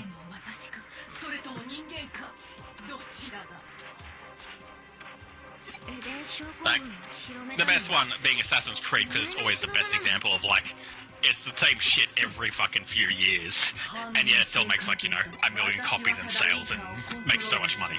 Yeah. I'm finally happy to see that, like, you know, let's go You fucking finally Assassin's fucked Shadow around and found out. You know, the found out finally happened. I think the thing that... Assassin's Shadow only sold 100k copies. It's like, thank fucking God that we're finally at that point. I think the thing that genuinely pissed me off the most about Assassin's Creed Shadows is how much they tried to defend it, being like, we weren't setting out to make a historically accurate game. And I'm sitting here staring at the previous Assassin's Creeds where it's like, we wanted to add a crossbow because everyone thought it would be cool, but it wouldn't be historically accurate for the time period, therefore we didn't. We wanted to make Assassin's Creed so fucking, you know, historically accurate that when the fucking Sistine Chapel burnt down, our game was the reference to rebuilding it properly. Like, that company went and said, we didn't set out to make a historically accurate game. I don't mind them not making a historical accurate game because that is kind of the fun of, like, you know, the what if scenarios or some of their shit. But at the same time, you can at least be respectful about it. Yeah. It felt like every other week during the development of Assassin's Creed Shadows, I was hearing, like, and the Assassin's Creed team decided to go to Japan and personally deliver a bag of shit to the Emperor's grave. It's like, what are you doing? We decided to make it so that you can rob the grave of the royal family. Why? We made it so that you could go into the holy shrines and break everything if you wanted to. Why? You know, we decided that we didn't want to do any research into sumo, and because you didn't do any research into sumo, I now, for some reason, know about sumo. In my head, sumo was a sport. It was just there. It sounded pretty funny hearing, like, you know, Japanese strongmen just beating the shit out of each other and pushing each other out of a ring. That sounded funny, but it wasn't enough for me to care about. But now I know that it actually has this huge, long tradition. And apparently, you know, there's actual, like, spiritual reasons why only men compete in it. So, you know, that's why you making a female sumo wrestler is very disrespectful. It wasn't just like, you know, Japan being typically like, you know, oh, we got some weird backwards cultural stuff about like how we do things compared to the West. No, it was actually, you know, they have historical reasons to do it, and you should respect that shit. Yup. 現在最悪どういうこと私たちが I think the other thing that, you know, blatantly pissed people off was like, そんなこと覚えてない hey, 90% of the historians ない said that this isn't how it went. Yeah, but exactly one historian said the other thing, so we're gonna listen to the one historian. 記憶にないもしかして私たちも記憶を奪われた And, you know, there is a thing to say about companies that, and meanwhile, Ghost of Tsushima impressed Japan so much they got made ambassadors of actual island IRL. Yeah! And they were fucking bitching about Ghost of Tsushima. There is a thing to say about companies that actually do listen to their customer base. And it's sad that it doesn't happen more often. And it's unfortunately one of the very few examples, but this fucking Sega with the Sonic movie. Everyone looked at the Sonic, went, what the fuck is this abomination? And Sega went, oh shit, we're our bad. We'll fix it. I mean, everyone uses that example, and it is probably the best example. But even Sonic 2 had that shit, and they still went like, oh, we're sorry, we'll fix it. Yeah?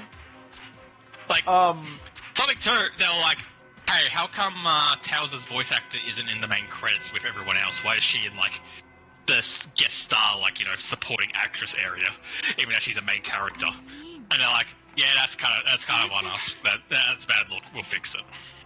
I know that I'm not, like, a big Superman fan, but apparently there was recently a trailer of Superman, right? And for some reason everyone's winning Superman and someone fucking threw, like, an empty coffee cup at him, and he fucking flinched, and everyone went, that's retarded, why would Superman flinch at a fucking coffee cup? So they went back and fixed that shit too, and everyone was happy. To be fair, that's not how that ended. Now everyone's mad because he didn't flinch. That's so dumb. So everyone was mad because why would Superman flinch at having a coffee cup thrown at his head? He's the Man of Steel, he shouldn't feel it. So, you know, they fixed it and did what everyone wanted.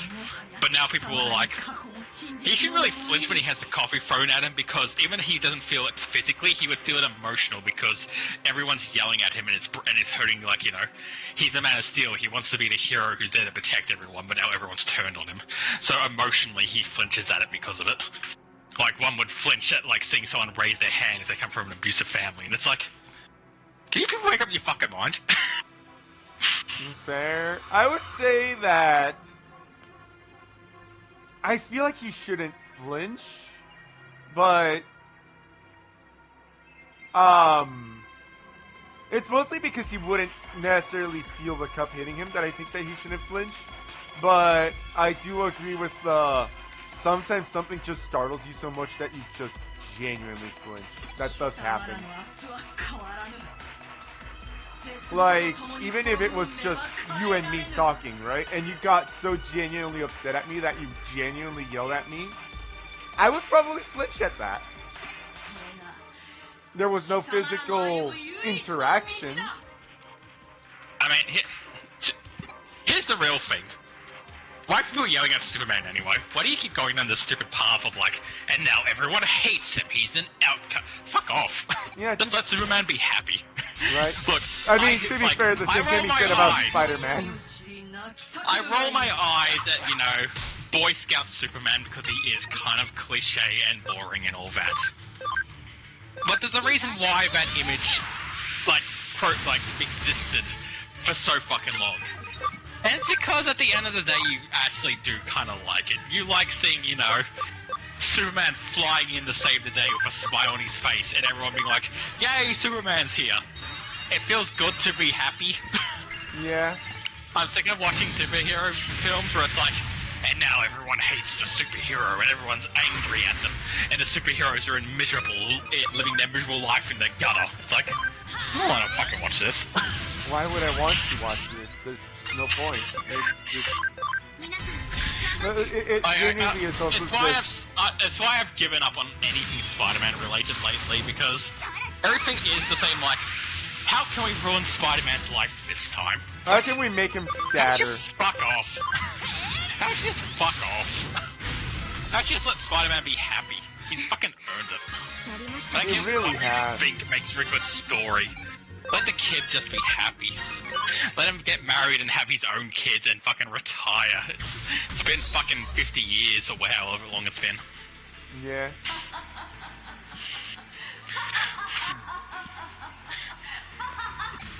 It's like, that's why I don't, like, it took a while because Miles wasn't a character, but now that he's got, after the movie, he seems to have actually, you know, developed one finally. But that's why I'm kind of happy with Miles existing, because it's like, you know what, yes, let Peter fucking retire and be happy and go into, like, you know, the old folks' home with, like, Captain America and stuff.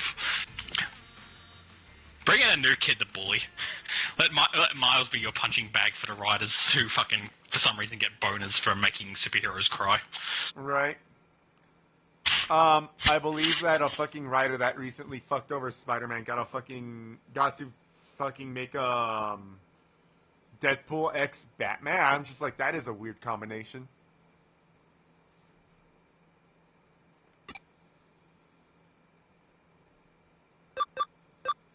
No, Nico.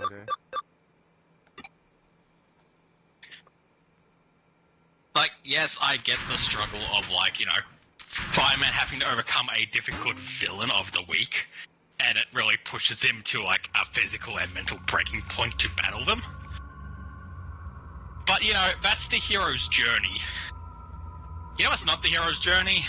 Spider-Man and fucking, his wife getting trapped in another dimension with one other guy because he's the last survivor of that universe. And then he kicks Spider-Man out of it. And then by the time Spider-Man finds a way to get back to the dimension to save his wife, she's fucking left him and now cucked him and has a family with the guy who kidnapped her. And she's happily married and doesn't want to talk to Spider-Man anymore. Yeah, that motherfucker got a bonus out of that, and that pissed me off. Like, why does this exist? Who greenlit this? And also, who fucking enjoyed reading it? Yeah. He's the guy making a Deadpool X, Batman. And I'm just... First and foremost, why are you rewarding him for being a shit writer? And secondly... Not only why are you rewarding it, but Batman and Deadpool is just a weird combo.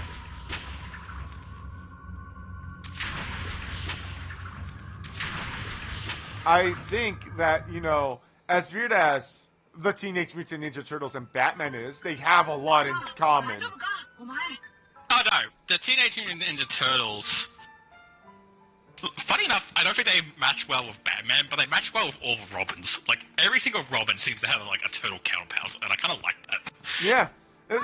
You know, hilariously enough, that is exactly why I think they work well with the Batman, because they kind of just are Robins. Yeah.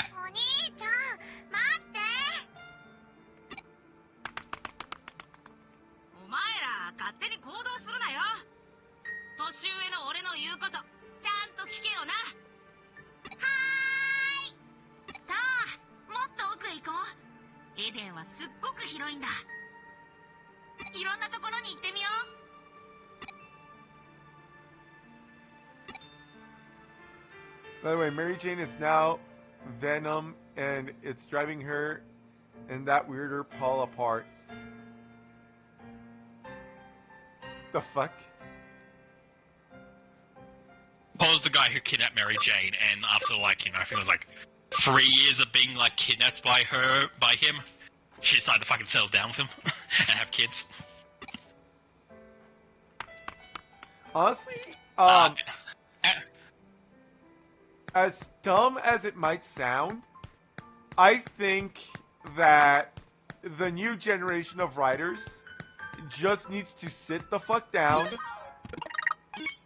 and write Star Wars. It doesn't have to be Star Wars, but just literally go through the basic bitch hero's journey. Just write it. Because you guys need the writing exercise. I don't care that you're going through it point by point. You need it. You actively need it. This is just Kolu. Like, there's a reason why the fucking hero's journey both exists as a writing prompt, but you see it in fucking everything. It's because it's such a good fucking writing, like, both exercise, but also it's just a story everyone wants to hear.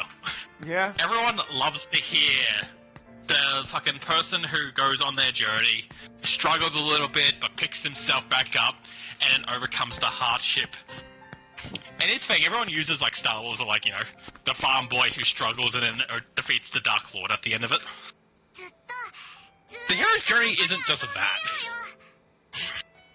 The hero's journey can be literally fucking anything. Yeah. Like, doesn't even need to be a big bad at the end of the hero's journey. The big bad could literally just be, like, getting self-confidence. Right. That's the big struggle at the end. Yeah, it's just... You just gotta have a proper call to action and, you know, following actions. But honestly, nowadays, a lot of the writing just seems, and then it happened, as opposed to, this happened, and because this happened, this happened. A lot of things nowadays just feel like they happened. Why? Who cares?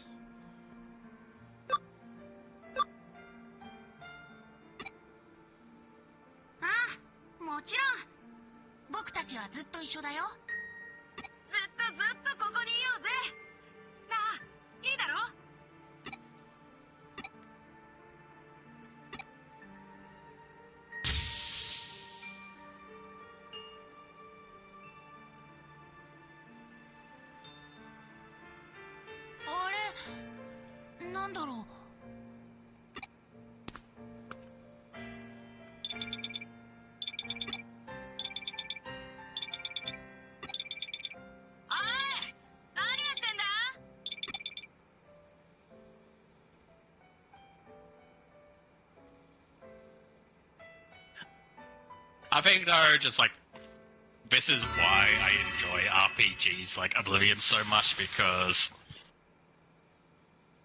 just having that real power to, like, you know, play a character who goes through the hero journey type thing for myself, but then, you know, I can kind of force the game to be like, I want the good ending.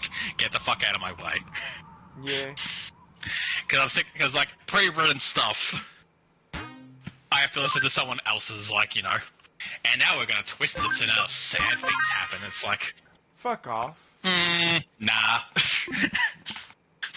Nah. That can happen later. We're in the this is my RPG, and right now I get to say that everyone lives in the big war. Go fuck yourself. Right.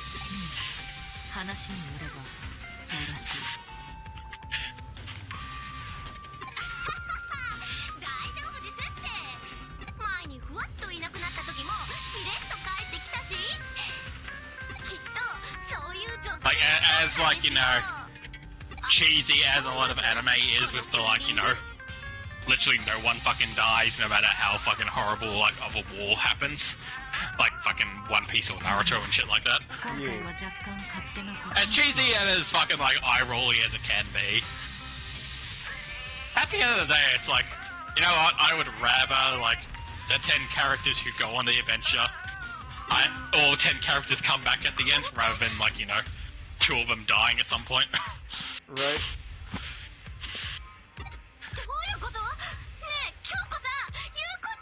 That's why I don't really care much for, like, death in Pathfinder when it comes to, like, you guys. By the way, if someone beat you and, like, beat you to the ground and you die, I could be like, and that's the win for the DM. But I know you're just gonna get up later because, you know, Resurrection's $150 and you guys have that in spades. Yeah. Like, I'm not actively out to kill you, but if I do somehow, like, you know, a hippo walks in and fucking decks one of you and you're fucking dead, it's like, well, I wasn't expecting that, but not gonna last long. Right. It was funny, though. To be fair, most of our deaths are either, Jesus Christ, how did we end up cornered, how did we back ourselves into this corner? Or it was just the dumbest shit ever. There is no in between. We either cornered ourselves, or we... Oh look, it's a fucking 10-foot jump. Roll for it. Not one. Like,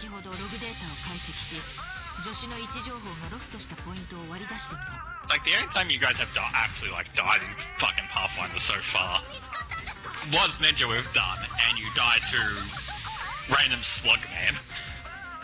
Yeah. Granted, he was probably... One, we didn't know what we were really doing, because, you know, we're only, like, level 2 you guys were only level 2, we were only playing a few weeks. Yep. But, you know, that is the most, like, you know, tough boss you guys have fought so far, was random slug man. And then when I'm like, okay, you're gonna fight a fucking demon this week, and you kill it before it even gets a turn. Yeah. I almost got possessed.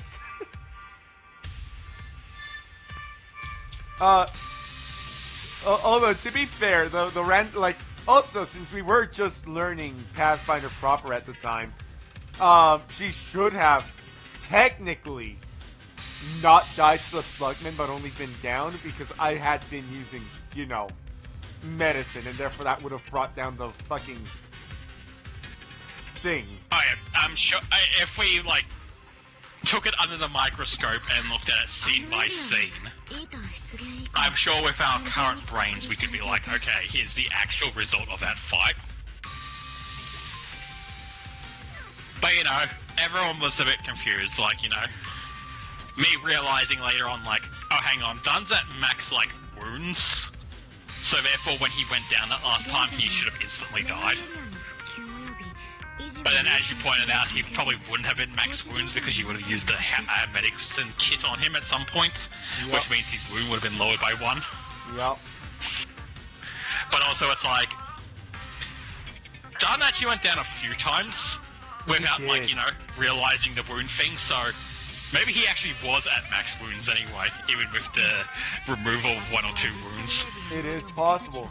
But even to be fair, when we realized that we had fucked up, you brought it into the story. Yeah. Like, you made a very good job of turning that mistake into plot. I feel like that's my strength. Like, if I was going to be like, what's your strength as a DM, I feel like I'm very good at finding a way to take minor beats in all, like, all mistakes, or just, like, things that you could easily hand wave it away and just be like, okay, we'll just, like, ignore that. And finding, like, a plot reason why it happened. Yeah. So, you know, there's a contract demon on the lower floor. He saved Dun's soul so he can make a deal with you guys. I'll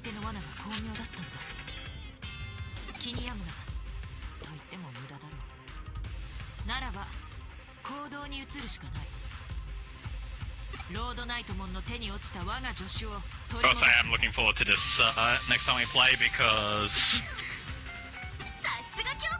I've already told Ninja what I'm planning to do with some of that leftover stuff from the start of the game. Uh-huh. And it's now... I couldn't do it last time because you guys basically just were still playing through the same scenario that you were. Yeah.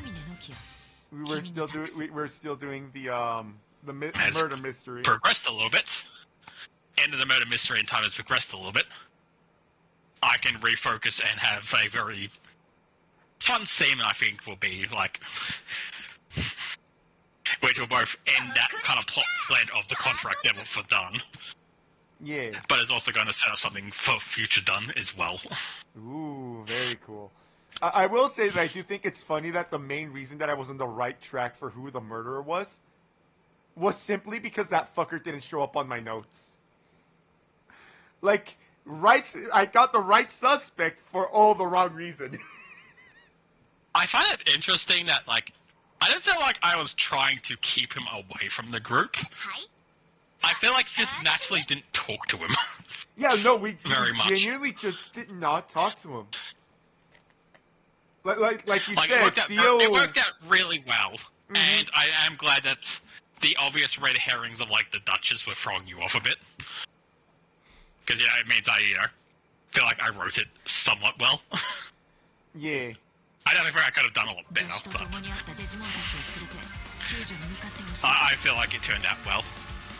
Yeah. No, I will say that, Julian was at the top of my suspect list simply because, that's where the poison comes from. And somehow he just was not in my notes. And I feel like the two sailors who were also good red herrings, because, they would have the best access to the poison because they come and go to places.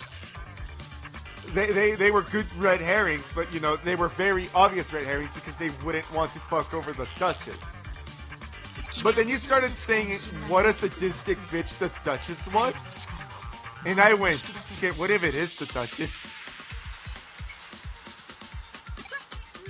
I was gonna say it during the game because I didn't want to throw you off, but also get rid of that Duchess red herring. But I will say, you guys have actually met the Duchess before in previous games, and you kind of know why she's the way she is. Ah. So, you originally met her in the Horde of Tiamat storyline. No, When you guys were traveling. You guys got to have dinner with her and her uncle, and that's where you met Langdon Rose again. And also when you picked up your mech on the caravan. Yeah. Like, you guys, like, she's a different city now and stuff like that because of D&D and Pathfinder. But you have your previous characters have actually met her before. Blood Splatter knows her. Yeah. I won't say, because you guys don't actually know the actual reason. But you actually did have, like, interactions with her during dinner where even your character's like, she's kind of fucking weird. Yeah.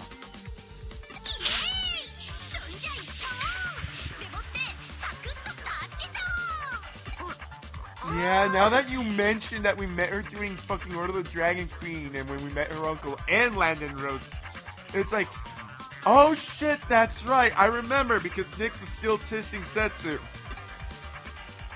And then I got bullied for doing so.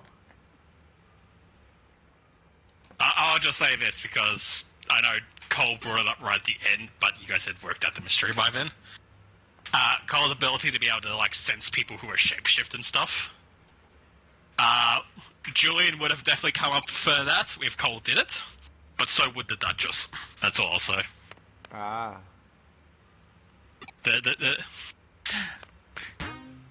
I'm not gonna say what the Duchess is, but I think it's interesting if you ever decide to go down that path. Fair enough. To be fair, you gave me so much plot with the Red Dragon, Cypra. I took so many notes because of her. I'm just like, I kind of want to follow this plot line. Oh, don't worry about it. It's definitely a thing when you get to Bream as. But I'm fine with talking fucking, like, backstory stuff in Pathfinder because your characters might overhear it at some point anyway. Yeah. Basically, the reason why there's, like, internal conflict going on in Dominies right now is actually because of the fucking Tiamat Wars, or in this case, the Darkness Wars. Yeah. Specifically because the elves didn't help. Ah. So, Cole says that the joke at the end was worth it, and I agree. Thank you. I was very proud of that joke that I thought of in the shower, and I'm like, I'm gonna build the entire thing based on that joke. Because the thing, the original plot of, like, him being a spider person, I was like, that's fun, I'm gonna have that as, like, the big reveal at the end. Mm-hmm. Also, because I think even though I don't really like spiders in real life, I do think the spider race in, like, you know, Pathfinder is pretty cute. Yeah. So, そっか。 I already had that in mind. だからかな。 But then when I was thinking of, like, you know, connections and shit like that, it's not always about the spider, it's not always about the money Spider-Man kind of came to me, and I had a fucking big laugh in the shower where I was thinking about it. Fair. And I'm like, how can I work this into it? It's not always about the money, Spider-Man. I was also thinking of a way to fucking, like, get the next part of it, like, it's about the Mets. But I wasn't, I was struggling so hard to think of a way to make the Mets relevant. Fair. Like, do I name a shipping company the Mets? Do I fucking, like, make up a fake nation that he's from called the Mets? Like, No. how do I... No, here's what you do. It's not about the money, Spider-Man. It's about the nets, as in, like, fishing nets. And you get double the puns. 私も信じられなかったけど、はっきりと確信を得ました。 But yeah, anyway, if you can kind of remember how the Dominies map worked, like, pictures. Yeah. Back in the day, like, back before the Empire, or the Dominies alliances became as big as they were, Bream kind of was the heart and center of their world of, like, where everything was. But now, they have expanded so far out east that compared to the rest of, like, how far everything has grown, Bream's kind of in the middle of fucking nowhere these days. Like, it's even though it's meant to be the capital and the heart of the Empire and all that, you can't really call it that anymore. And so all the outer areas that belong to Dominies don't feel like they're part of the Empire anymore. The Summer Coast, where like the majority of, like, the Elven race and their kingdom and stuff have set up. They're already out on that outskirts, so they already have that kind of, like, what has Dominies done for us? We're kind of, they're not even, their attention's not even on us anymore. But then also because they have that, like, we didn't show up to help during the Dragon Ball thing, so no one likes us anymore kind of attitude going on. The elves are kind of, like, in this place where people are worried, like, why did they leave the Empire? Why did they vote to leave the Alliance? And that's just going to cause this massive rift, because if they leave, what happens if that then encourages other groups to then leave, and then the Empire just kind of falls apart because of it? Because how Dominies works is, even though it's called, like, an empire and all that occasionally, it's not really an empire, it doesn't have, like, an emperor at the head of it. Yeah. It's actually a, like, loose connection of alliances between a bunch of different kingdoms and stuff who will work together. So, you know, no one's forcing them to be a part of it. I do mildly remember that. So, if the elves vote to leave, like, their king and stuff, and the people are like, well, fuck it, we're gonna go off on our own, and they break their alliance, other groups might also then be like, you know what, I'm also leaving.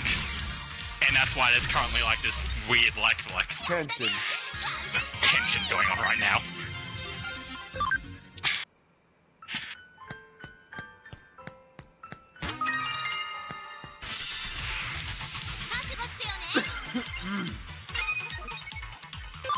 Yeah, I am remembering some of these things.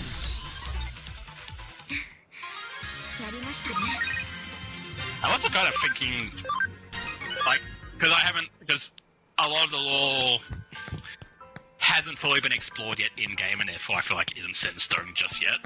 Fair. I am playing around with different ideas that I keep coming up with. So, one of the kingdoms up north is called Blackford, and it's basically an old gnomish kingdom. Yeah. And the reason I went with that originally was because, the gnomes are in Pathfinder lore the like most abundant race. Yeah. Like they're like the humans of the D&D world. They're fucking everywhere.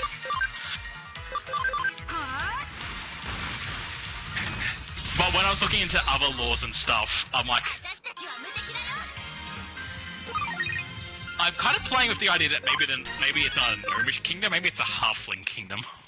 Ah. Because the halflings, or hobbits, or whatever you want to call them, in Pathfinder lore used to essentially be the slave race. Like, they were captured by everyone and kept as slave because they're like smaller and weaker than everyone else in like, you know, how they're viewed. So they make excellent, like, you know, we're gonna round them all up and keep them as fucking pet slaves. So I was like, maybe a bunch of them fucking fled to fucking like the uninhabited land of Dominies and made their home. That would be a course of action, yeah. Because back in the day, Dominies didn't really have, like, you know, anyone living out there, really, other than, like, the dwarfs who lived in their mountain. So, I'm like, that makes a lot of sense, really. Instead of it being, like, a gnomish kingdom, it's a halfling, like, rebel kingdom that escaped the tyranny of, like, the slavers back home. And then I also just like the idea of, because of where Dominies is in the world, it's this very, like, staunch anti-slaver nation that's surrounded by, like, the 3 largest slave kingdoms in the world. I think that's kind of really funny, the idea of, like, these slavers showing up to Dominies to be like, haha, we're here to sell slaves, and they get fucking shot and arrested. Because Dominies is super anti-slavery. Fair enough. I was gonna say, it's like, we have halfling slaves. Why would I need a halfling slave? They're smaller and weaker. For all of those child labor laws that you're trying to avoid.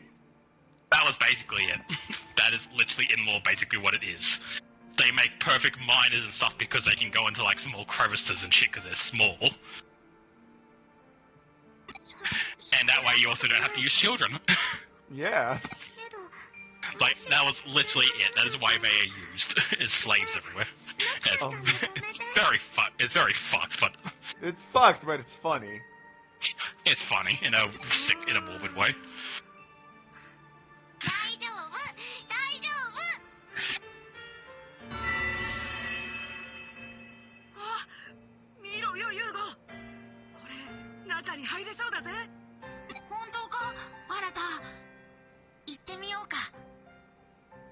Lore.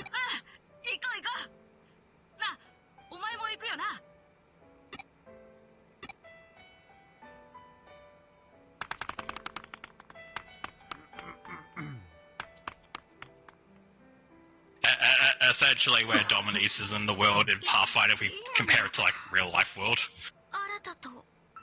To the south of them is a kingdom literally referred to as like the Thief Kingdom because it's like basically run on crime and like instead of having like a king and queen, they have the thief princes who rule over it. Yeah. So, you know, it's a big criminal area. Across from them, directly across the ocean, is Osiris, which is basically, you know, the Egypt analog. Yeah, where Julian was But it's from.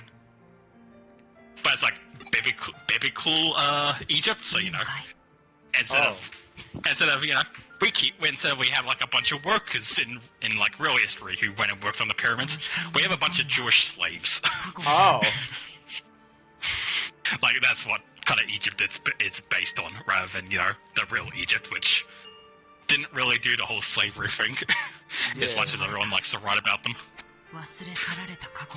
To be fair, And then, I blame people with grievances for writing that. yeah. And then to the north of Dominies is essentially fucking Persia at the height of the empire rules over that area. And if you know anything about the Persian Empire, you know it wasn't a fun place. I have vague recollections of what the Persian Empire was. Because I can't say no, but I can't confidently say yes. to get like very poor, and people will probably yell at me for saying this, but it's not truly incorrect for the Persian Empire. A lot of it was built after fucking Alexander the Great's fucking generals abandoned him and decided to form their own kingdoms. So, you know, you have a bunch of warlords rolling over it, and then eventually formed into the Persian Empire. So, you know, not a great place to live at the time. Understandable, have a nice day. So yeah, I just think it's kind of funny to have, like, this anti-slavery culture throughout Dominies because of, like, you know, part of its building blocks were fucking escaped halfling slaves. But then it's nestled between these three massive powerhouses who all use slavery. But because of that, anytime a slaver shows up in Dominies to do business, they get immediately arrested. Yup. It's like, we're your neighbors. We're here to sell you slaves. No. Why are you arresting me? Why are you fucking locking up my ship and taking my cargo? How dare you? All I can think of is that fucking meme of the eagle fucking dramatically looking off to the side. No. No. でも僕の精神データは消滅したわけじゃない。イーターに囚われたままある場所に留まっている。 Yeah, to be fair, that does sound very funny. ある場所、そこに行けばお兄ちゃんを助けられるの？ I'm gonna try to wake up the wife now. She's slowly waking up. She's just enjoying her alarm sound. 優子たちを危険な目に遭わせたくないから。 I feel a lot more energized. She feels energized. デジタルワールドのある場所とだけ。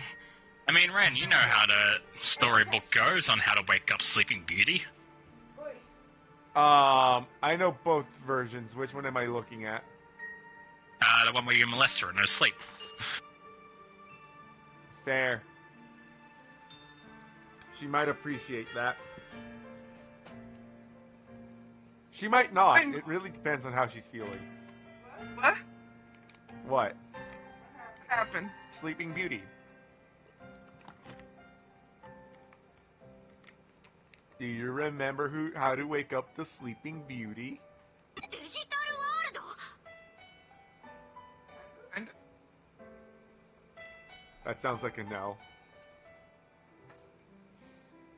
That sounds like she doesn't know the original method of waking up Sleeping Beauty. no, I don't remember it. The prince had sex with her.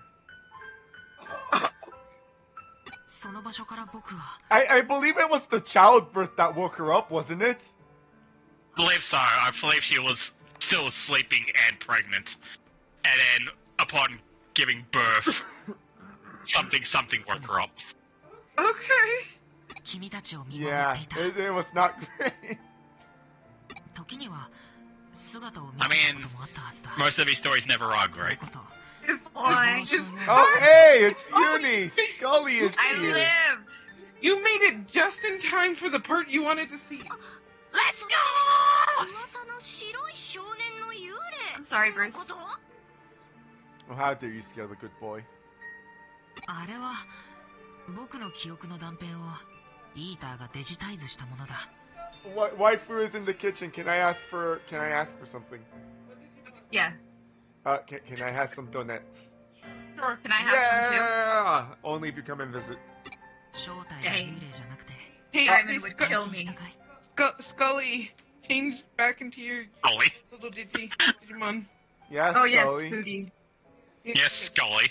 Yes, Scully. That's your name now. I mean, Don't worry, just add a mon to the end of it and she'll fit right in. Oh, hi Rainamon, how are you Scullymon. doing? yeah, Rainama. And The what do you call Digimon it? crew is here. What do you call it? I can call her Scully because she has a Scully cosplay. She does have a Scully. Yes. She does have a Scullymon cosplay. I do. To be fair, Scully would fit in perfectly as a Digimon. Scullymon. Scullymon. How are you, Yumi? Can I just say something about your Scully cosplay? Oh, yes. The fact you made it has made me very unreasonably happy to know that a stupid story that I put together with my friends had that kind of impact on a person, that they went out and made like a costume based on their character. Hell yeah. Like, just Okay, now you gotta make the fact her that, super blue. I mean, I think I need to have surgery to fucking reduce my fucking leg length to fit into it, but go ahead, I guess. No, you get it custom. You just stretch it. Elastic fur.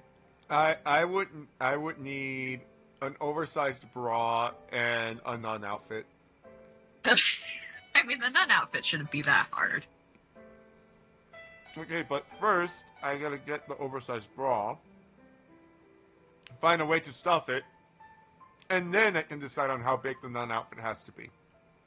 Okay, fair. But I'm glad you think so, Blue. You've made a very good story. You have. Yeah, the story is real Thank you. fun. I'm enjoying it a lot. But yes, in the process of taking notes for the murder mystery, you gave me a lot of interest in the Duchess and Saipa.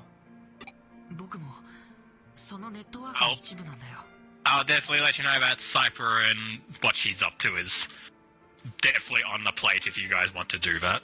Hell yeah. Ooh. Like, basically traveling off east to try and, like, calm down the fucking, like,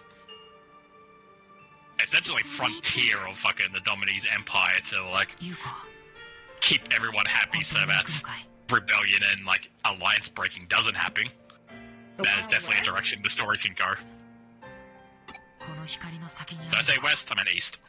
You said frontier, and I thought Wild West. Ah. I mean, it kind of is, but... So, basically, if you look at the map, basically, how the Western Front kind of works is, it's barren land, like, there's the big, like, barren open area, plain area in the center.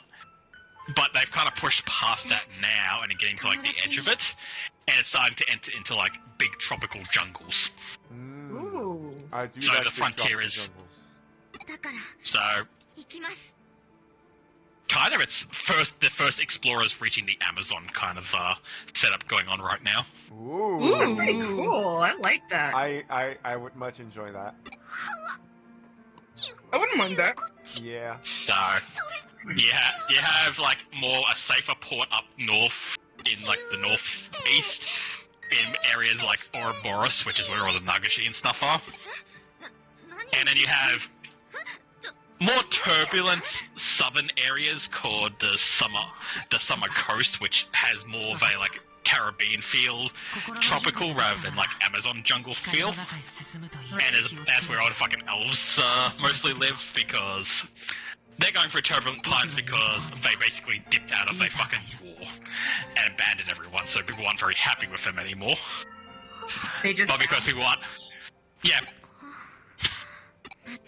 Essentially, what happened was, it's basically, I brought it from the D&D games into Pathfinder, but in the tabletop D&D game called Horde of Tiamat, the point is building up all these alliances so that everyone kind of like works together to fight against the rise of Tiamat, who's this evil dragon goddess. Right. In the original one, it's really fucking easy. Like, you say hello to someone and you get like enough points that they'll join the war. Like, it's almost impossible to fucking fail it. So I made up my own system for it to actually give it a challenge. That makes sense, but that is very funny. That you can just walk up to somebody like, hey, want to join up? Sure! No, Blue told us what the original system was, and it was ridiculously easy. It was literally, you need to get... So, it was a ranking store between -3 to +3, that's the approval system. Right. And everything you do gives you +1 or +1 or -1, like, in that scoring system. By the time they finished Horde of the Dragon Queen and was moving into the next arc, which was called Rise of Tiamat, they would have enough points they would have had enough points that everyone would have agreed to join them by like +10. The music. So you need a +3 to succeed, and they had like +10 with everyone, so it wasn't even a challenge. It was guaranteed. So I made up my own system. I looked into the characters of like, and even like all the side things that weren't accounted for, and made them points themselves.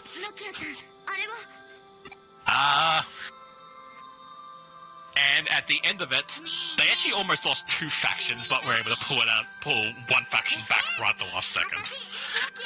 But yeah, basically the Elven faction didn't join it during the end of the war because they didn't have enough approval with them. That's kind of funny. Also, the babies! Yeah. The fucking wizard council called the Arcane, who is... think of like the Knights of the Round Table, but they're all wizards. Mm-hmm. They actually almost... Round table. Yeah, they actually almost didn't... they also almost abandoned the cause as well, because they only had 14 out of the 15 points required, but then they got it at the literally last second. Yeah. Like, literal last second, they got a final point, and because of that, that got them involved. But they were actually about to lose 2 factions. And I was like, I think that makes it better.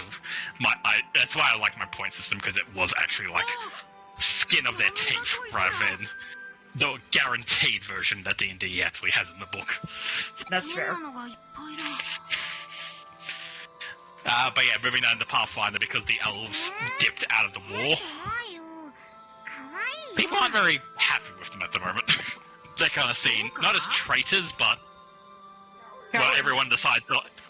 more cowards. Everyone banded together to fight against a great evil. And they dipped off to, like, protect their homeland rather than, joining the greater fight. Right. The reason that we pissed off the elves is because their princess was a fucking vampire and we fucking scorched her. Just threw her in the sun?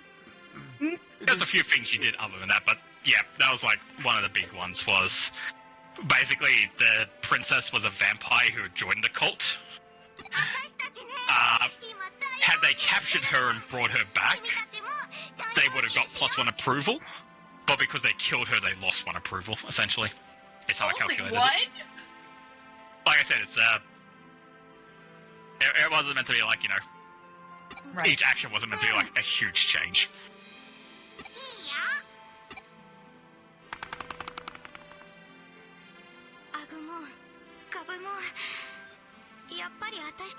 Yup.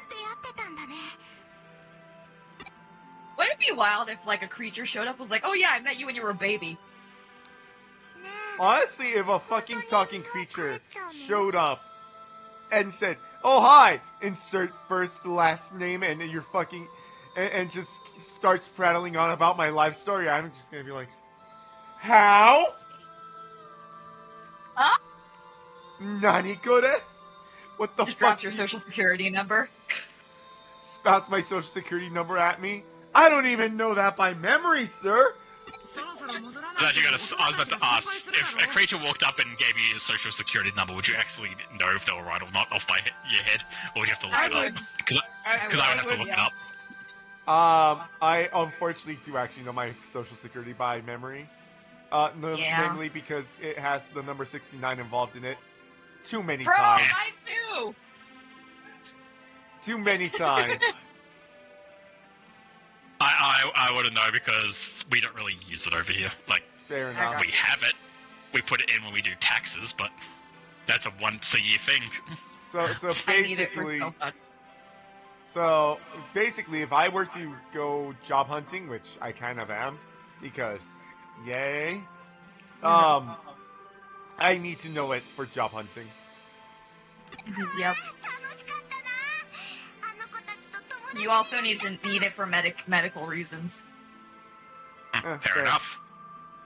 With that said, Uni, I looked at your story and the king still does not sound evil to me. I'll work on it. Because, quite frankly, the most evil thing you've told me is he has special living conditions, and he is trying to make sure he stays alive. Yes. And his other motivation that leads to him making these special living conditions is he's trying to save. Here's the thing. He's trying to save his He children wasn't- from fantasy cancer. He wasn't supposed to be evil, it's just that was just shorthand and easy to write. Oh, Beauty, I know how to make him evil. Oh? Make him kick Okay, a so puppy. he actually has the power to grant any wish to the kingdom of people who come to ask him to grant a wish, but he chooses not to grant every wish because that would be irresponsible. But because of that, he's now evil because he's not granting every wish. Yeah. Boom, Hey. there's your evil king. $1 million movie idea right there. Should be Hey, animated by Disney. speaking of that fucking bullshit, we just finished talking about that with reality warping superpowers.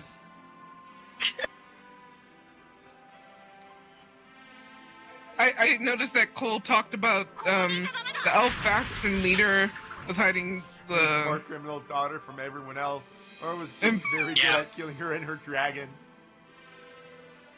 That's right, the sword was cursed! I forgot that the sword was actually cursed. Oh yeah, he did send him to. You sent them straight to heck. Hell. So it wasn't cursed. It was the metal that the sword was made of is essentially hell metal. So when you kill someone with it, it rends their soul and immediately sends them to hell. That's insane. But also, Like, it wasn't actually a cursed weapon, it was just the weapon you guys got your hands on. I forget how you fucking got your hands on it, but the weapon you got your hands on was made essentially like demon metal. I Yeah. think And it's we just a looted it property off that of it one of does. the fucking one of the fucking mask holders. Probably. I would not be surprised, those guys are fucked. We looted a lot of our enemies. As you should. Otherwise, you know, what's gonna happen is you're gonna sit on the floor and who knows who will pick it up then. Yeah. I'm playing special missions in Bioshock Infinite on my Switch right now, and there's one mission that says, do not loot. And that one has been one of the hardest for me. Understandable. BRB real quick. Okay. Oh, since you're going towards that way, you get to take this back to the kitchen.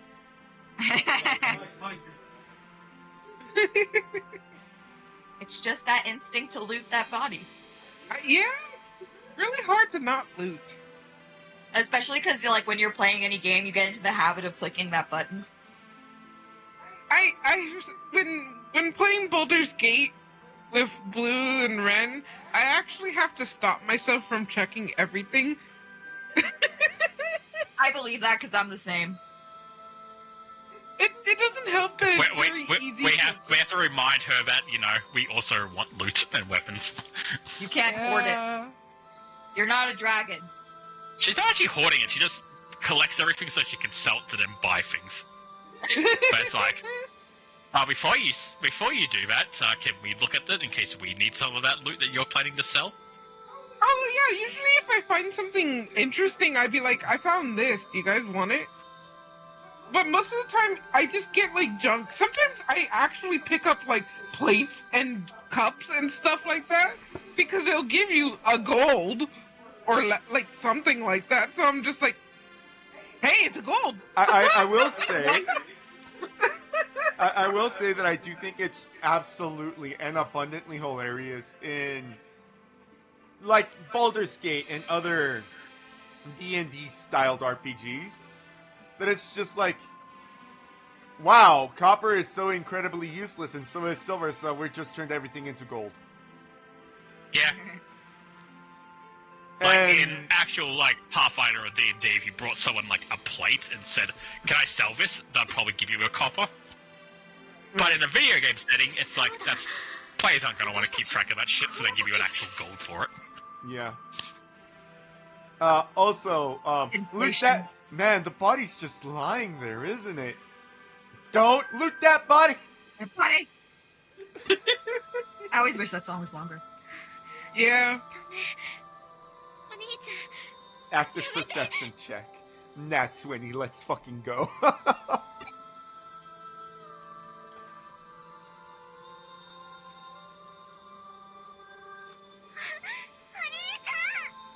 Yugo, use the the tried and true strategy. Strafe. You can't be heard. What? You weren't heard when you said that. Oh. Yugo, use the tried and true strategy of strafe and circle around it. I mean, fair.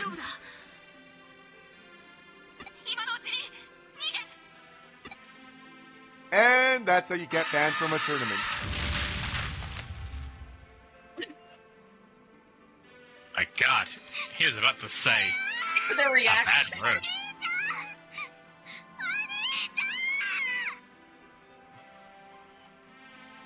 My dude.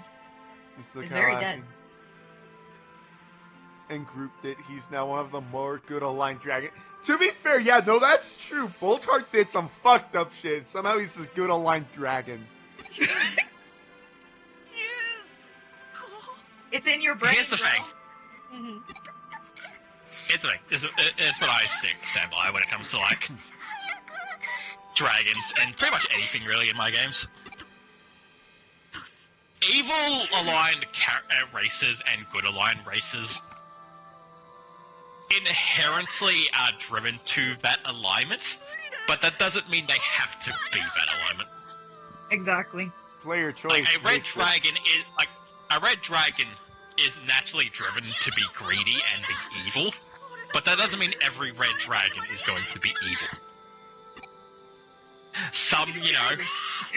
Some, some overcome that and become, good characters. So, just because Volkart decided that out of all the dragons to become, he picked gold, doesn't suddenly mean he's now like a lawful good paladin of justice. I imagine he's still a bastard.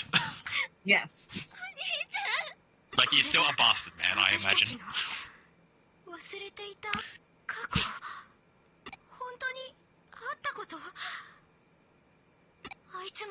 Also funny because of how fucking, ages and shit works with, dragons. Even though he was technically an adult, Catman, he's technically only, a child dragon, so, he's not actually that impressive. Mm-hmm. He's impressive in the fact that he still has all his bard abilities, so, he's a very talented fucking, young dragon who can fucking charm and fucking cause all kinds of nasty spells to happen. But, it's not like he suddenly became, an ancient gold dragon. He still kept his actual age. He kept his actual age. He's more mature than he would be for his age as a young gold dragon, but he needs to grow into his actual dragon strength. Which I think is a good balance. Yeah.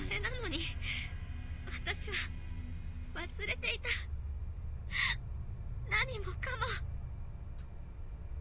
ひょっとしてあのイーターは私たちの世界からやってきた私たちのせいでデジタルワールドにイーターがその通りだ自らの Oh, hi, cunt. 思い出したのか記憶の I'm ready to stab you again. 解いてやったのだ思い出してもらわなければ甲斐がない Well, I will say that the Eaters were more likely to have come from the digital world than our world, because the Eaters themselves are more of a living entity than they are a program. Yes. He's So, just a bigger cat now. Sorry. He's just... because... giant scary cat. It's the giant scaly cat. Yep.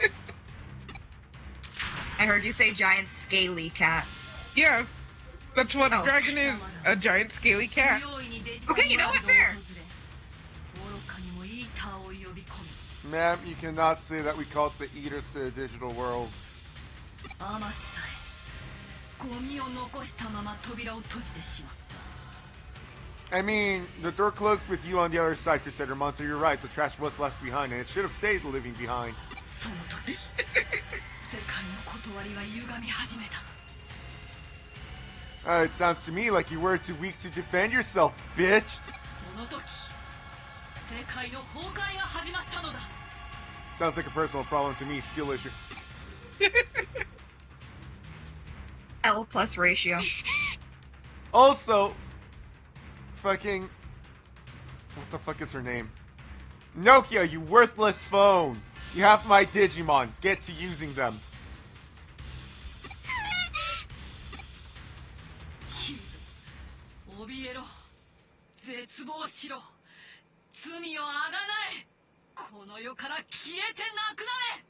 You sure you want Nokia controlling your Digimon though, Ren? She might do something like override their moves with stupid shit. She might override Flamethrower with Ember. You know, like the daycare. I remember those days.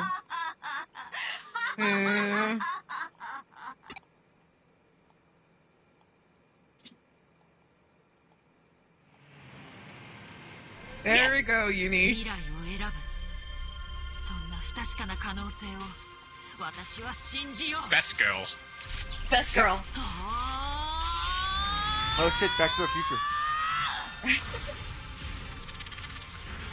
Wait, so the cart was part of her? I assume so. Yes. You know what it was? It's probably the fucking fucking glaive. Oh, Yeah, you know what? probably You is. know what? I fucking believe it. The amount of times that I've seen Digimon be like, hey, here's Digimon 1 and here's Digimon 2. Now there's only one Digimon remaining, but the two Digimon are the one Digimon. What happened to the second Digimon? You see the sword right here? That's what it is.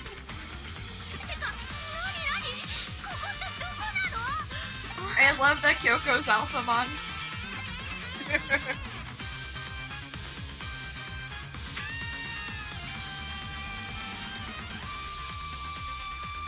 Wait, why am I dressed like normal? Because they changed cutscene. you back in... Yeah, cutscene. They stole my drip.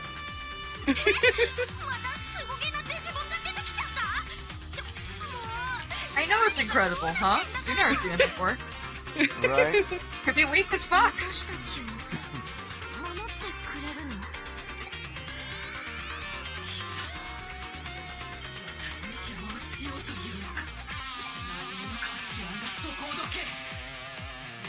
Wait, shouldn't Crusader? I feel Wait, like what? Crusadermon should know who Alphamon is. I think that in, like, for me, was the part of, like, Cyber Sleuth I was a bit confused on, because you would think that the Royal Knights would have more of a reaction to fucking Alphamon being on the outside. Right? That's what I expected when I played the game. Like, a lot of the Royal Knights seem to not actually seem to know each other, which is the weird part. Yeah. It's like the fact that they Even talk at, like- about the fact that, you know, camaraderie and you let's serve fucking Yggdrasil together. They really Yeah. don't know each other that well. Yeah. Well, not even that, they don't seem to, like, recognize each other a lot of the time. Like, no one seems to react to Alphamon being on our side. But then when, like, Omegamon and fucking, like, all the other guys eventually start swapping sides to us as well, when we then go and encounter another Royal Knight who's still evil, they're just like, I see you brought a friend. Like, should you know who this is? Yes, I brought your friend to kick your ass. Right.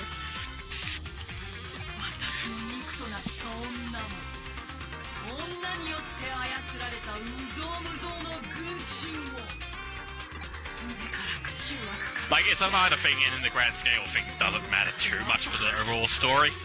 But it was always something I'm just like, I Weird. feel like there should have been a bigger reaction to this. Yeah.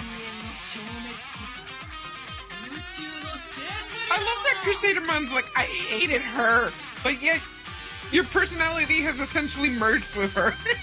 Exactly. Not only did you say you hated her, but everything that you have done has been exactly what you've been like, that's what I hated about her. Yeah. Hypocrite. I mean, it's not so much hypocrisy so much as people hate looking in the mirror. That's true. It's why it is said that people with the exact same personality type do not get along, despite the fact that you think they would. They won't. Mm-hmm. It's the whole opposites attract. Yup.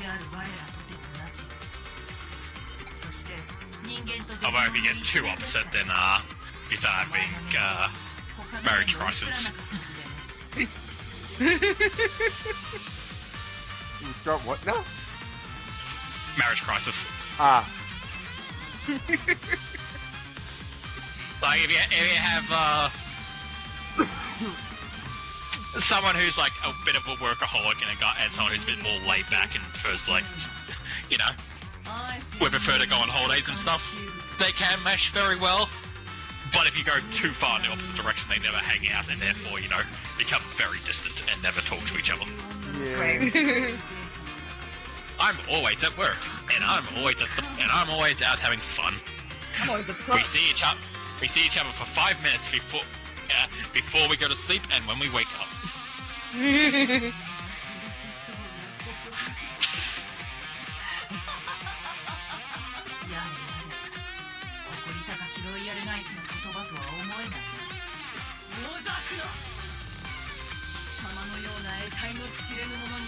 To be fair, when I remember watching the Digimon movie about the X virus, and Omegamon showed up. Alphamon. When Alphamon showed up, Alphamon was once again treated as like, oh shit, you're real? It seems to happen a lot. The leader rules from the shadows.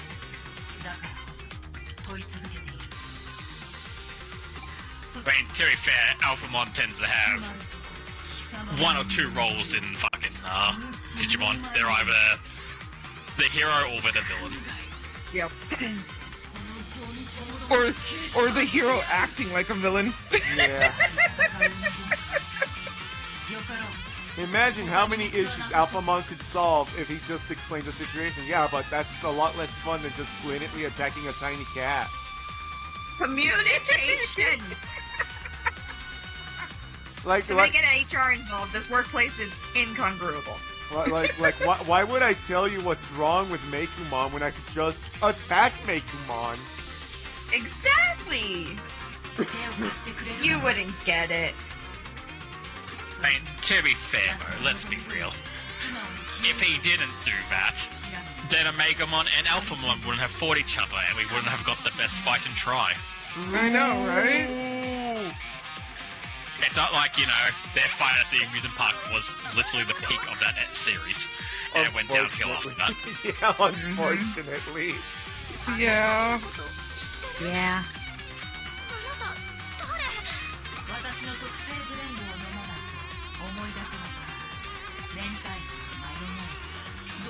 Did you know that Meikumon has actually got a virus in her that's making her evil? Oh, that's a cool, like, dynamic to investigate and, like, go into. I wonder how they're going to, like, you know, come together and save the day. Oh, they're not. We're just gonna kill her at the end after she does a transformation with Guttermon. Fucking what? It's Digimon, bro. It's gotta be sad. Sometimes that's And then necessarily they so. never saw each other again. Again. Repeat for eternity. Well, no. They at least changed it when it came to Ghost Game. What happened in Ghost Game? At the end of Ghost Game, it wasn't a, they'll never see each other again. It was, the Digimon and humans have to work together to stop this meteor that's gonna hit the Earth in 5 million years. Yeah, it was like 1 billion years or something like. It was like a ridiculous amount of time that here. Putting on my goggles changed my outfit. Bye, man. The fucking headphones stole my fucking fit.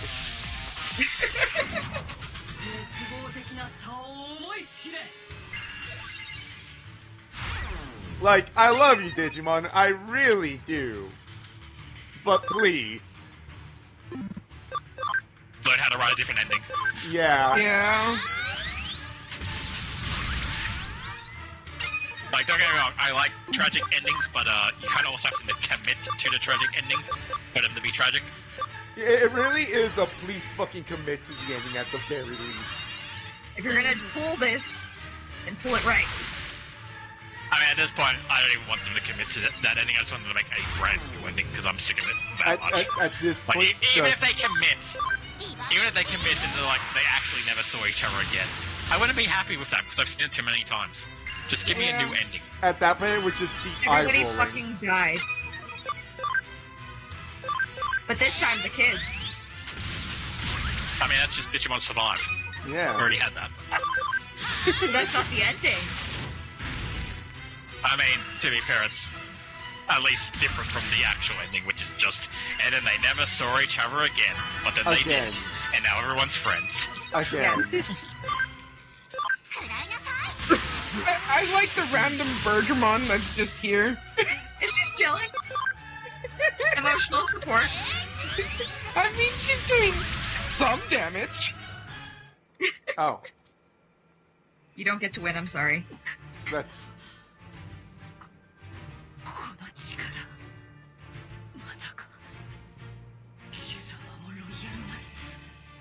How would you not know this?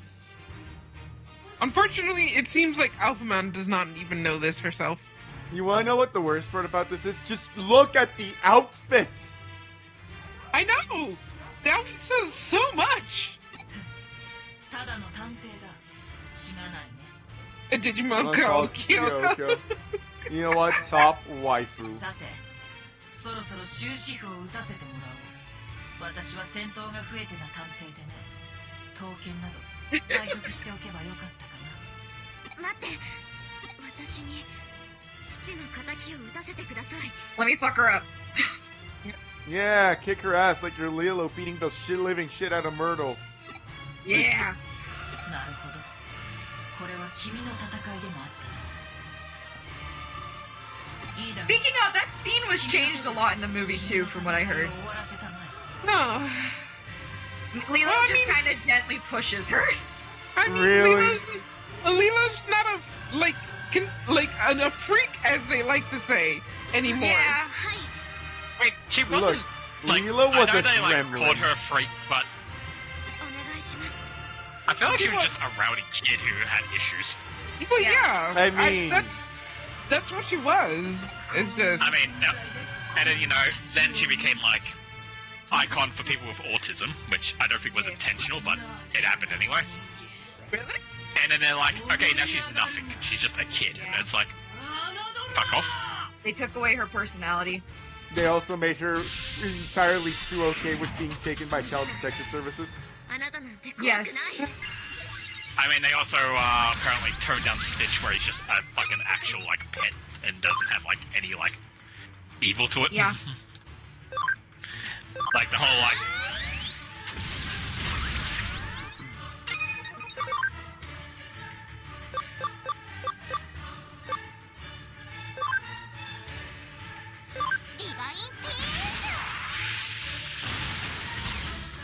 There once was an ugly duckling called Stitch, but we got rid of that story because we didn't want to hurt anyone's feelings. Or some other bullshit. Yeah. Oh man, good call on fucking guarding Bergramon, Jesus Christ. Would have been dead. That could have ended badly. Could have hurt more.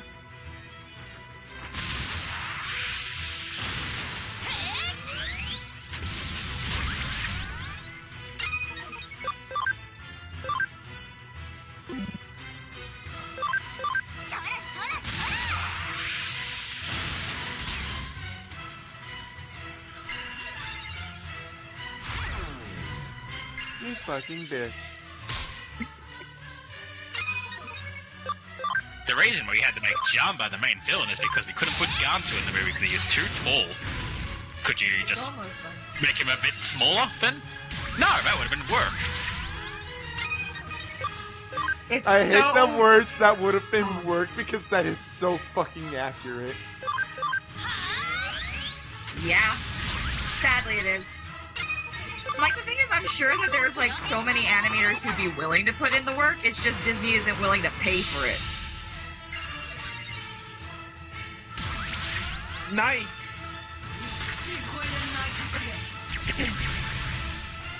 Oh, she's targeting the weakling. What a fucking bitch. And she's a bitch. Yeah.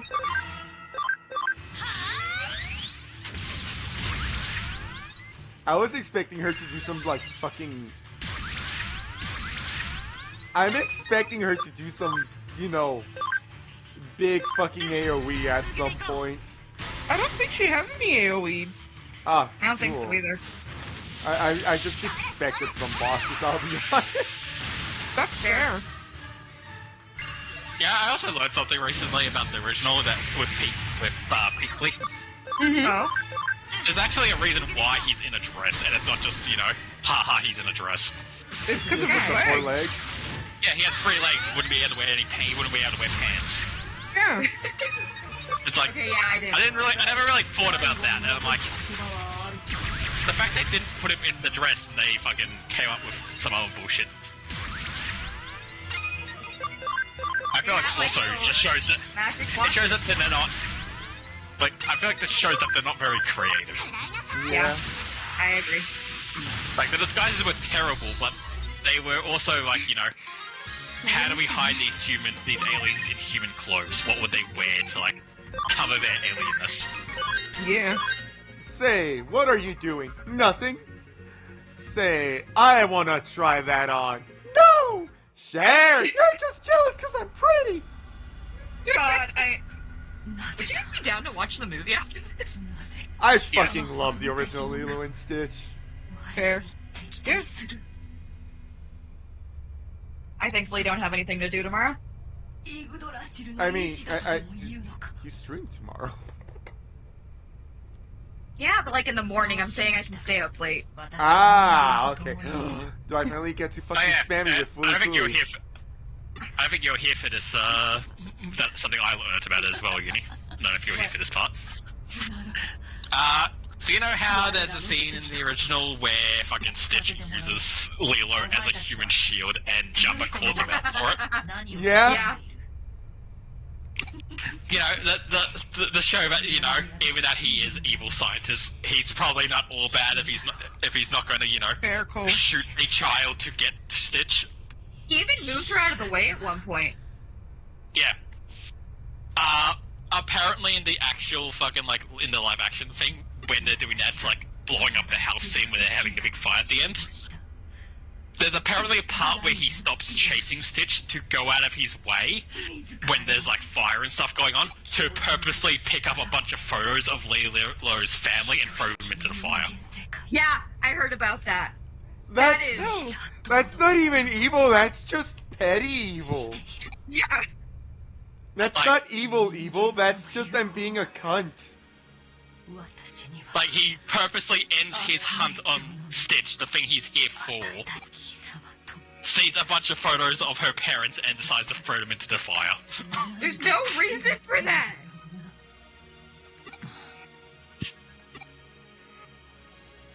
I am very sad at this movie. He's using that little girl as a shield. This is low even for you! I think we're gonna have to kill this guy off.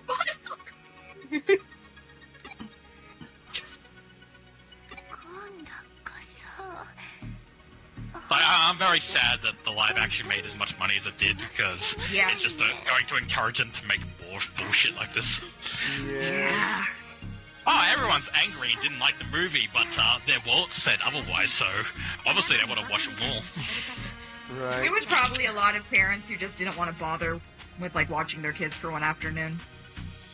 What I will say is that I am thankful that the shitty 101 Dalmatians remix already happened.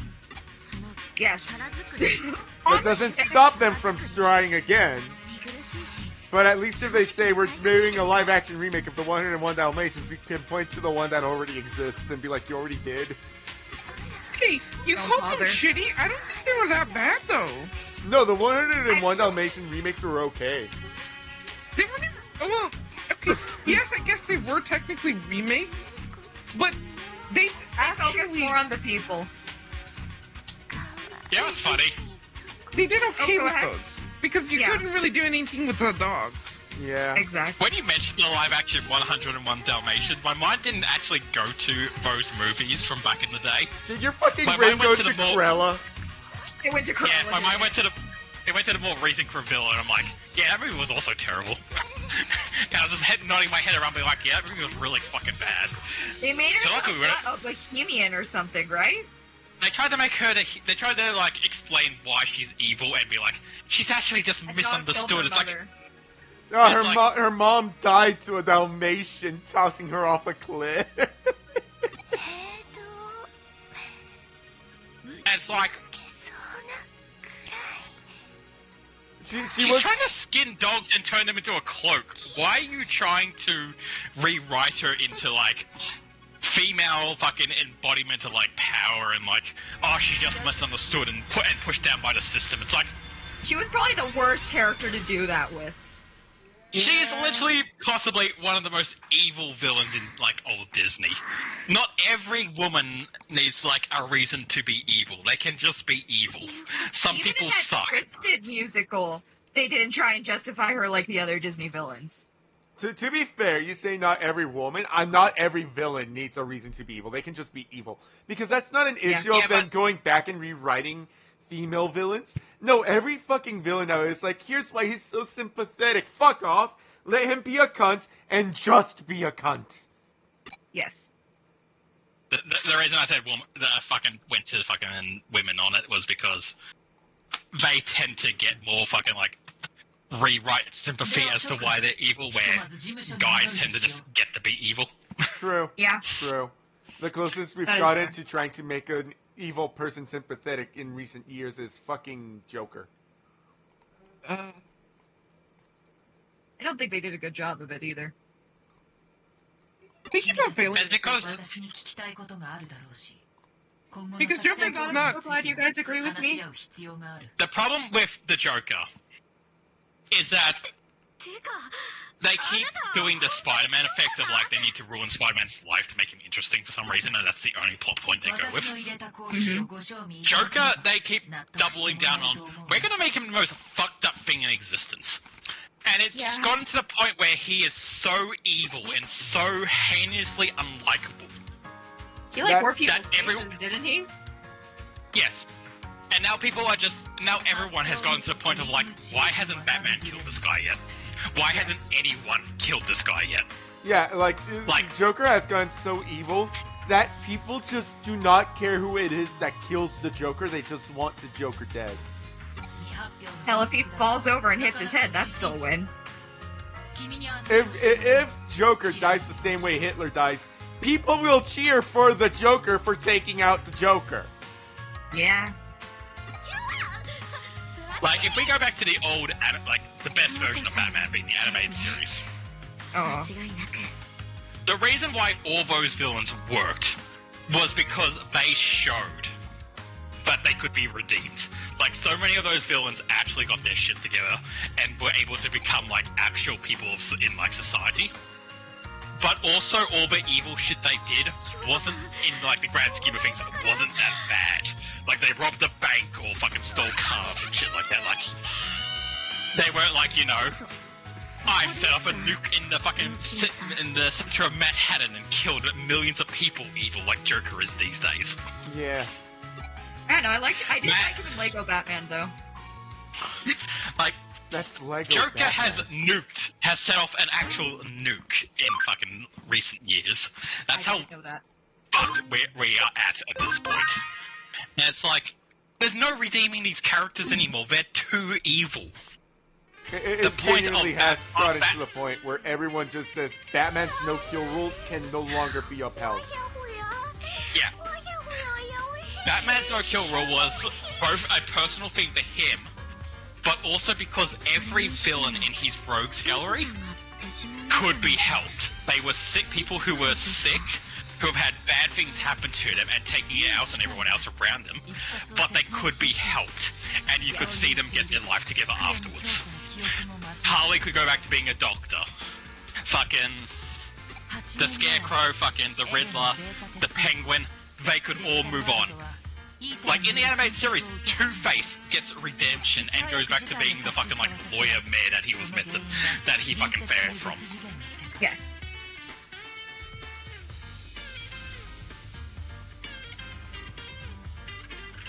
I feel like that's interesting. Project. Like, if Batman can help everyone else, he can help the Joker. We are now at the point where none of the characters, like, barely any of them, are redeemable. And Joker is worst of them all. So what's the fucking point? Just kill him. Yeah. They can't.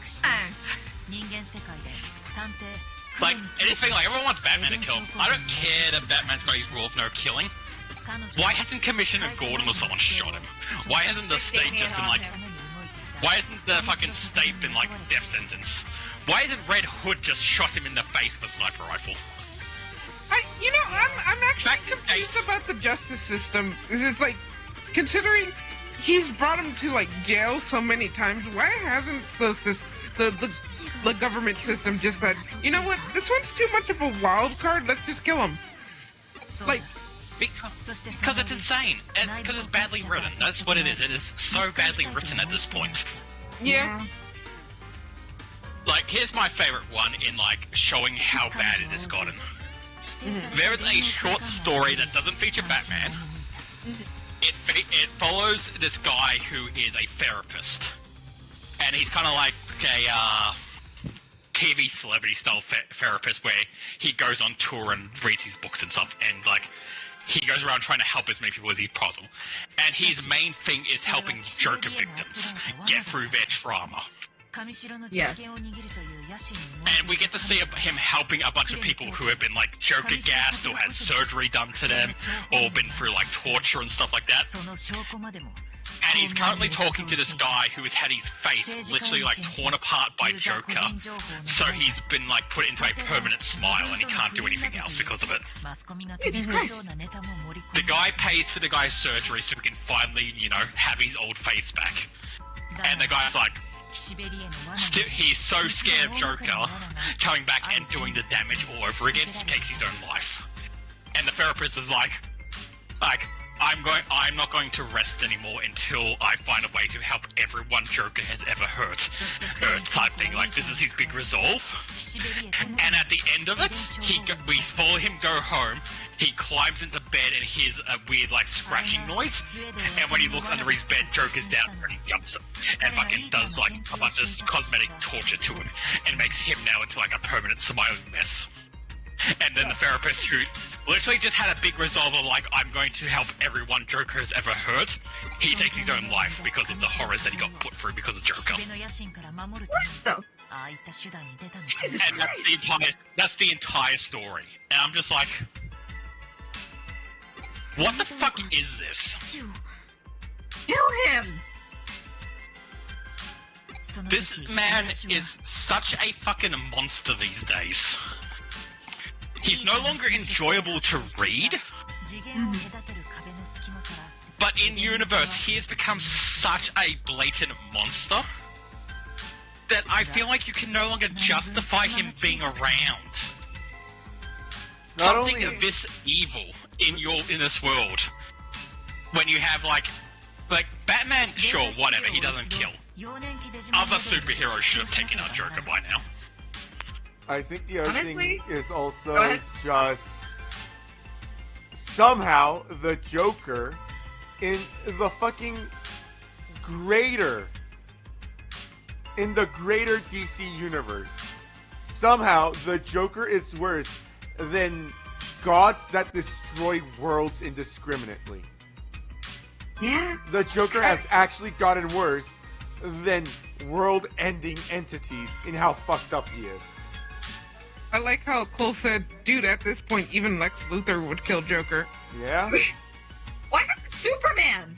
I feel like that'd be easy for him. I mean, here's the thing. There has been stories where Superman has killed Joker because Joker came and messed with him, and Superman was just immediately like, nah, fuck this, and killed him. Mm-hmm. But then they always use that as a reason for why Superman then goes insane and becomes a villain. And now Superman is the evil.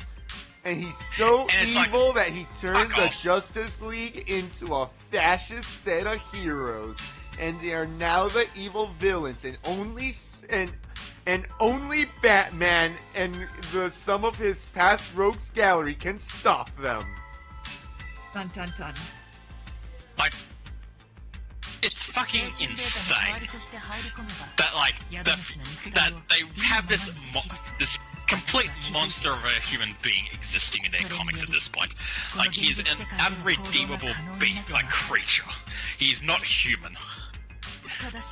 But then anytime they finally do something where someone's like, okay, this thing can't exist anymore, we need to kill it, the act of killing them then makes that person into an even bigger monster. Like, that's not how that would work in any fucking, like, I don't care what your moral line is.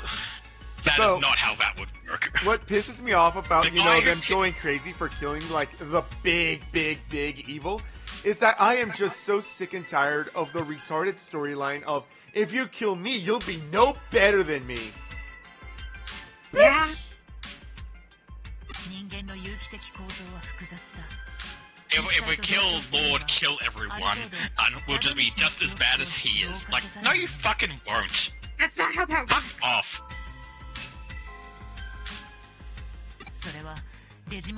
I also hate that very much.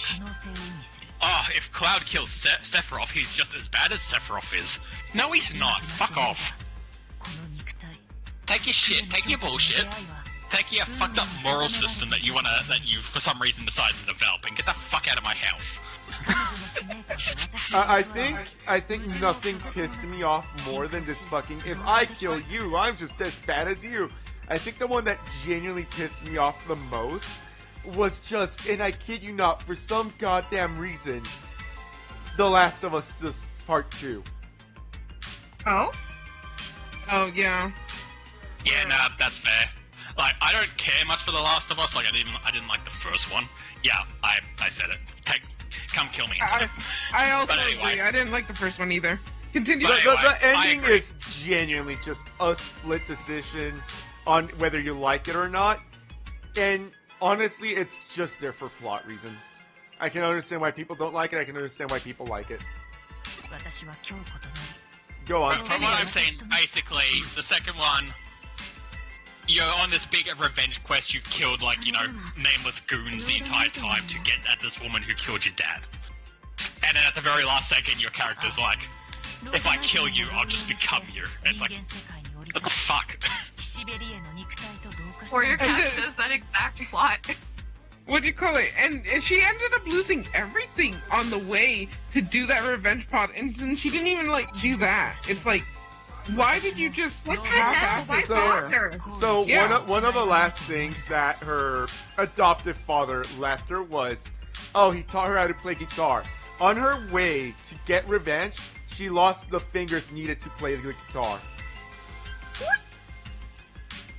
So she doesn't even get to remember her father by playing the guitar. And she had a lesbian lover, and on her fucking revenge quest, she lost her lesbian lover. Aw. Not like to death or anything, it's just her lesbian lover got fed up with her going on the fucking revenge plot. So she left. So she doesn't even get to have her lesbian lover, who was pregnant with somebody else's child because of lesbians, right? But here's Yeah. the thing that pisses me off the fucking most. The fucking cunt that she went to have revenge on, when she found out that her lesbian lover was pregnant and she was holding a gun to the lesbian lover's head, when she told her, please do not kill her, she's pregnant, the response was good. What? The response to learning that the person that she was about to kill was pregnant was good. That's kind of fucked. They tried really hard to make that villain sympathetic by making you play as her. And you want to know what everyone did as soon as they got to play as her? They made her the most unlikable person in existence. They make you play fetch with a doggy because, oh my god, everyone likes playing fetch with the doggy. So what all the players did is they fucking grabbed the ball, they turned around, and they threw the ball to where the dog couldn't get it. They literally hated her this fucking much. When they had a chance, they tried to kill her as quickly as possible. Yeah, the first thing they did as soon as they got control of his character was try to like find something to throw himself off. It was genuinely the suicide speedrun percent. It's why many people didn't like Last of Us 2. I heard a lot of people didn't like Last of Us 2, but I've never played it, so I had like... Most that's people, fine. look, people will actively recommend you don't play it. I mean, I'll recommend you don't play the first one either, but that's me. I mean, I liked Oh, what I played, and then I liked the show where I got to. oh, here's the thing. People who watched the show, because the show finally got to the point where they killed Joel. Oh no! I was hoping they wouldn't! The people who watched the show finally got to the point where they killed Joel, and the fucking reaction was exactly what the gamers got. Why the fuck? Yeah, I did not think they were gonna put that in the show. they did. They did the exact same. Funny enough, out of all the things that they changed from like the game to the show, that was the one thing they kept the same. Yeah. Why? Like they kept the exact same death scene and everything, and it's like, why were you choosing to choose this part to be true to the game and not anything else? Because the writer of the game gets a boner from it. God. Also, The guy the main writer who, literally made a self-insert of his character so he can fuck the character that everyone hates. He gets off at the fact that he's killing the beloved character of Joel in front of people who love him. yeah. It's Also, his Totally secret different fetish. writer, right? Oh, go ahead. Yeah. also, you know, The Last of Us, the zombie game. Here's the second game. Where are the zombies? Yeah. What? Wait, are you serious? Yeah, most of Yeah, the he spent game most is of the time just a fighting with fucking... other humans. Yeah. And it's even worse because the zombies aren't even worthy of being window dressing. That's how bad it is. They showed up like for one mission. And it was that, oh, Ellie has to reveal to her lesbian girlfriend that she is immune to the spores. Never showed up again. So by that, it doesn't even matter. Yeah.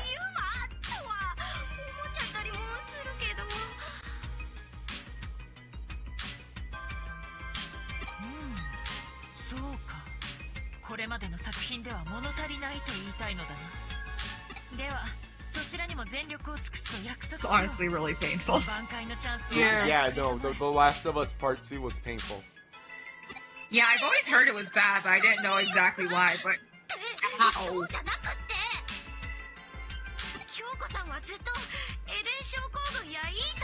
Also, the reason that Joel dies, I don't know about in the show, but in the fucking game, because, you know, there's a blizzard coming, everyone's trying to get to safety, and when Joel doesn't show up, instead of, you know, immediately going off to find Joel to hope that he's okay, no, Ellie goes to go get high. What? Joel died due to marijuana. Smoking Marijuana, kills not even kids. one. I mean, to be fair, Joel's also suddenly the dumbest character in existence because, you know, he's probably one of the most wanted men in existence at this point because of the crimes he's committed, but also he's now basically he's basically, you know, strong-armed the cure to the world, and it's like, I'm not letting anyone get to it. You know, so, you know, probably the most hunted man in existence right now.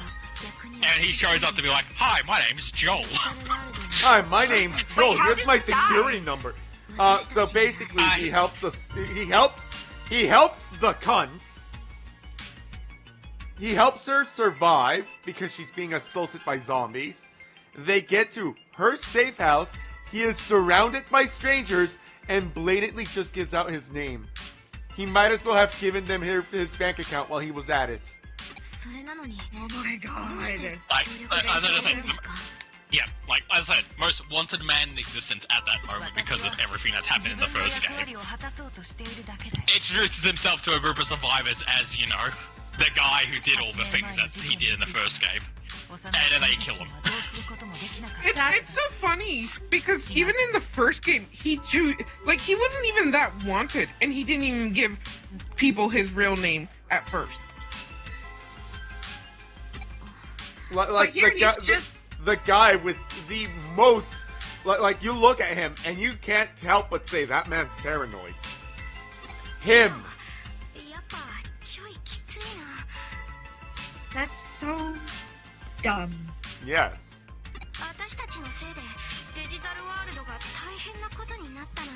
It's almost as dumb as the game mechanics in the first one. Fadoosh. How would you like to not be able to hold your aim steady? Oh God, what? That's just how the game works. That was just the game. Because I've been holding off, I'll go on my rant on why I don't like The Last of Us. Go ahead. So I don't mind the story. I think the ending's really fucking stupid, but I can get to that at any point. But I'll focus on the main thing.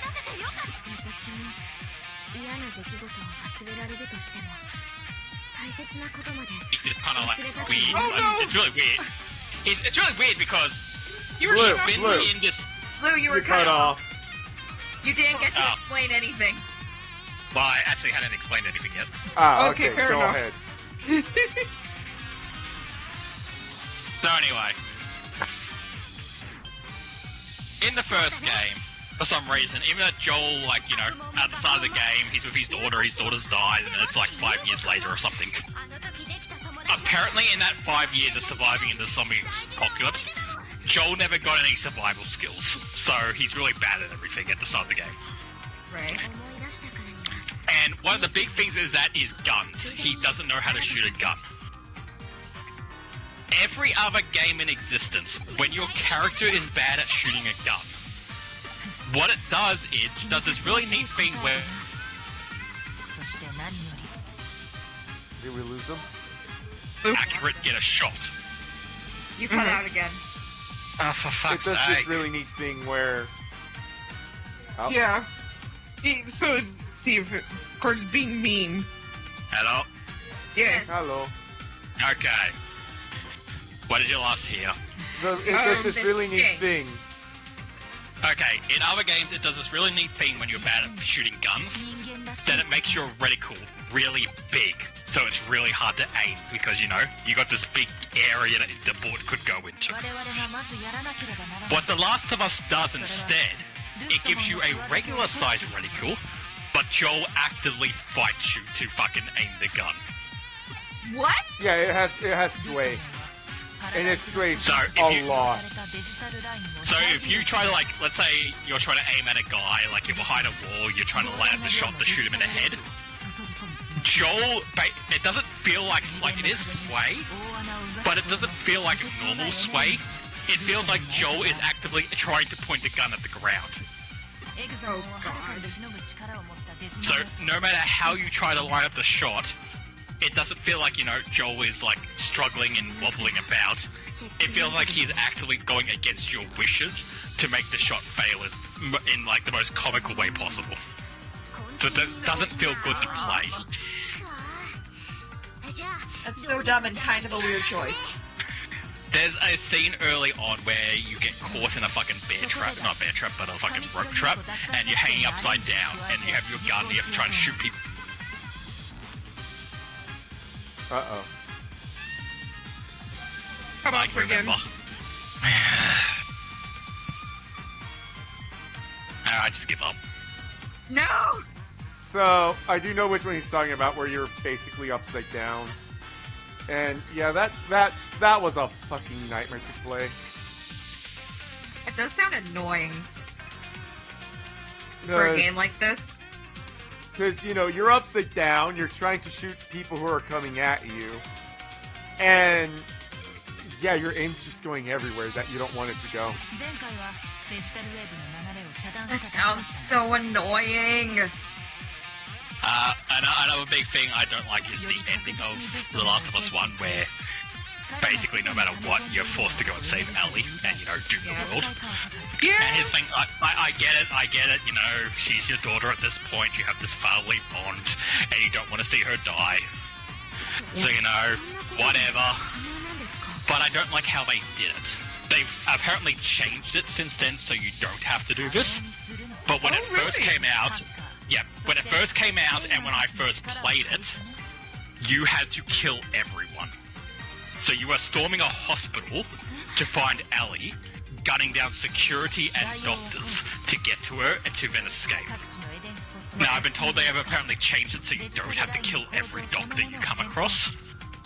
But when I first played it, you have to gun down every doctor you come across, including the ones who get out of your way, put their hands up, and have no way of stopping you, so you could just walk past them.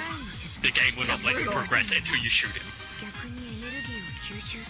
Oh, well, I'm still upset that, I thought they would give you a choice of doing it or not. Granted, I know that the doing it is the true ending, but I still feel like they should have given you the choice of you do your job. Yeah, you do your job, hand Ellie to those fireflies. Or, you do the thing that the true ending is. Because I was upset that Joel essentially took away what Ellie thought was her purpose. Like, Ellie wanted to do this, is the argument. Yes, Ellie wanted this. And Joel basically took that away from her. And then lied to her about it as well. Yeah. Yeah, that's right. So He said that they gave up. Yeah. No, he didn't say that they gave up. He said that there wasn't that they were. Yeah, they got a different person to do it, and that they had a bunch of test subjects, and that they were failing too much, so he was risking her. Wait, no. Then the TV show changed it. Well, yeah, but no matter what. Yeah, no matter what they made him say or whatnot, he took it away from her, and I didn't like that. I agree. But yeah, how I remember a scene and why I didn't like the game afterwards. When you burst into the operation room, Ellie's on a table and there are 3 doctors around her about to do the surgery. You're not allowed to pick Ellie up and walk out of the room with her, even though all the doctors have backed up and have their hands in the air, until you shoot all 3 of them. The game physically will not let you progress, even though they're not stopped. They have been we give up, don't hurt us, take her and go. They're literally letting you take Ellie and leave, and they were we won't do anything. The game makes you kill all 3 of them before you walk out the door. It's rude. Sienna! Oh! No witnesses. Yeah. I heard another... Oh, go ahead. It kind of reminds me, I don't know if you know about this, but there's an old Call of Duty game where you have a level where you're with a bunch of guys undercover, and you're in a airport, a real airport, and it makes you go through gunning down all the civilians.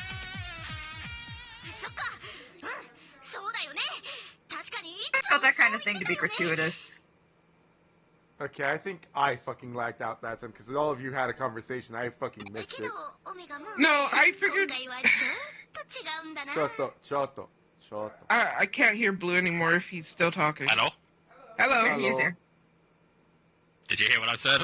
I heard gunning down the civilians, but that's it. That was it, basically. Okay. Yeah. Okay, cool. It just reminded me of that, just this very uncomfortable level that I did not like, and because of it, it kind of soured the rest of the game because of it. You know what? That's fair. That is very fair. The thing about The Last of Us is that it, at the very least, it did it after you had already finished the game, but still, fuck you. Yeah. So, You're right. They had to kind of do it at the end. Go ahead. I have one more gripe with The Last of Us. Mainly, so it's more of a gripe with also the Uncharted games, but I noticed it more with The Last of Us. Is it the fact that stealth mechanics are fucking bullshit, and as soon as one person knows where you are, literally 100% of everyone knows where you are? Yes. Ugh.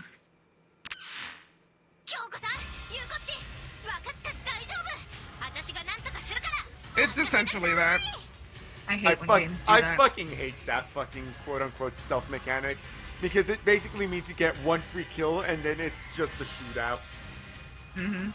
I hate it that it's like, oh, okay, you're like 3 miles away from like the other group of enemies. You kill one person. Why does everyone know I'm here now? Like, I didn't even like shoot him. I stabbed him with a knife. How did you hear that? Yes. Well, you see, they're that one cousin from fucking Encanto. They heard you blink. Dolores. Like you say, they're actually a hive mind and they're all connected. I mean, considering how the code is probably written, that one's probably the true one. Yep.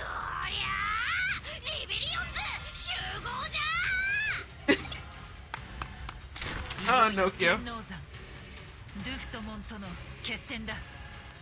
You know, I was having so much fun with, you know, the ranting and the raving against, you know, The Last of Us and other stupid shit. I have no idea what just happened in that cutscene. It's time to save. Yep, time to save. It's the end of the stream. Thank you so much for joining me. Thank you for giving me your rants. Yes. I enjoy the rants. I appreciate them. Yeah, they're fun. Excellent. Like, if there's a rant you don't want to do in your own channel, or it's just a rant that you think is funny, I'm all for it. I love rants. Rants are fun. Rants are in fact fun. Yes. Bye, chat. We'll see you Bye-bye, next time. I'll probably, if Bye. Uni wants, I can co-host tomorrow, or we might be playing together, depending, because Lethal Company has had an update. Yeah. Oh, what's the update got? New outdoors enemy, I think some new loot, and what else? Oh, yeah, They've overhauled one of the dungeons, being the mansion, so it's completely different now. yeah. So yeah, it might be worth to actually, you know, try and get to those harder levels. Yeah. Even though, you know, that sounds we'll probably fun, die actually, horribly. yeah. So I mean, We'll die Digimon horribly, and then Yeah. that's fair. We'll die horribly, and you know, when we get there, we'll fucking lose the run and have to start again. But it'll be cool to at least get there and see what's different. Right. So, I do believe I have said this before. My stream days are now Mondays, Wednesdays. Pathfinder is kind of up in the air because we play that one by ear. But on non-Pathfinder days, I do want to make that basically multiplayer day. So, Yes. if you guys want to play a game together, just let me know and I'll fucking...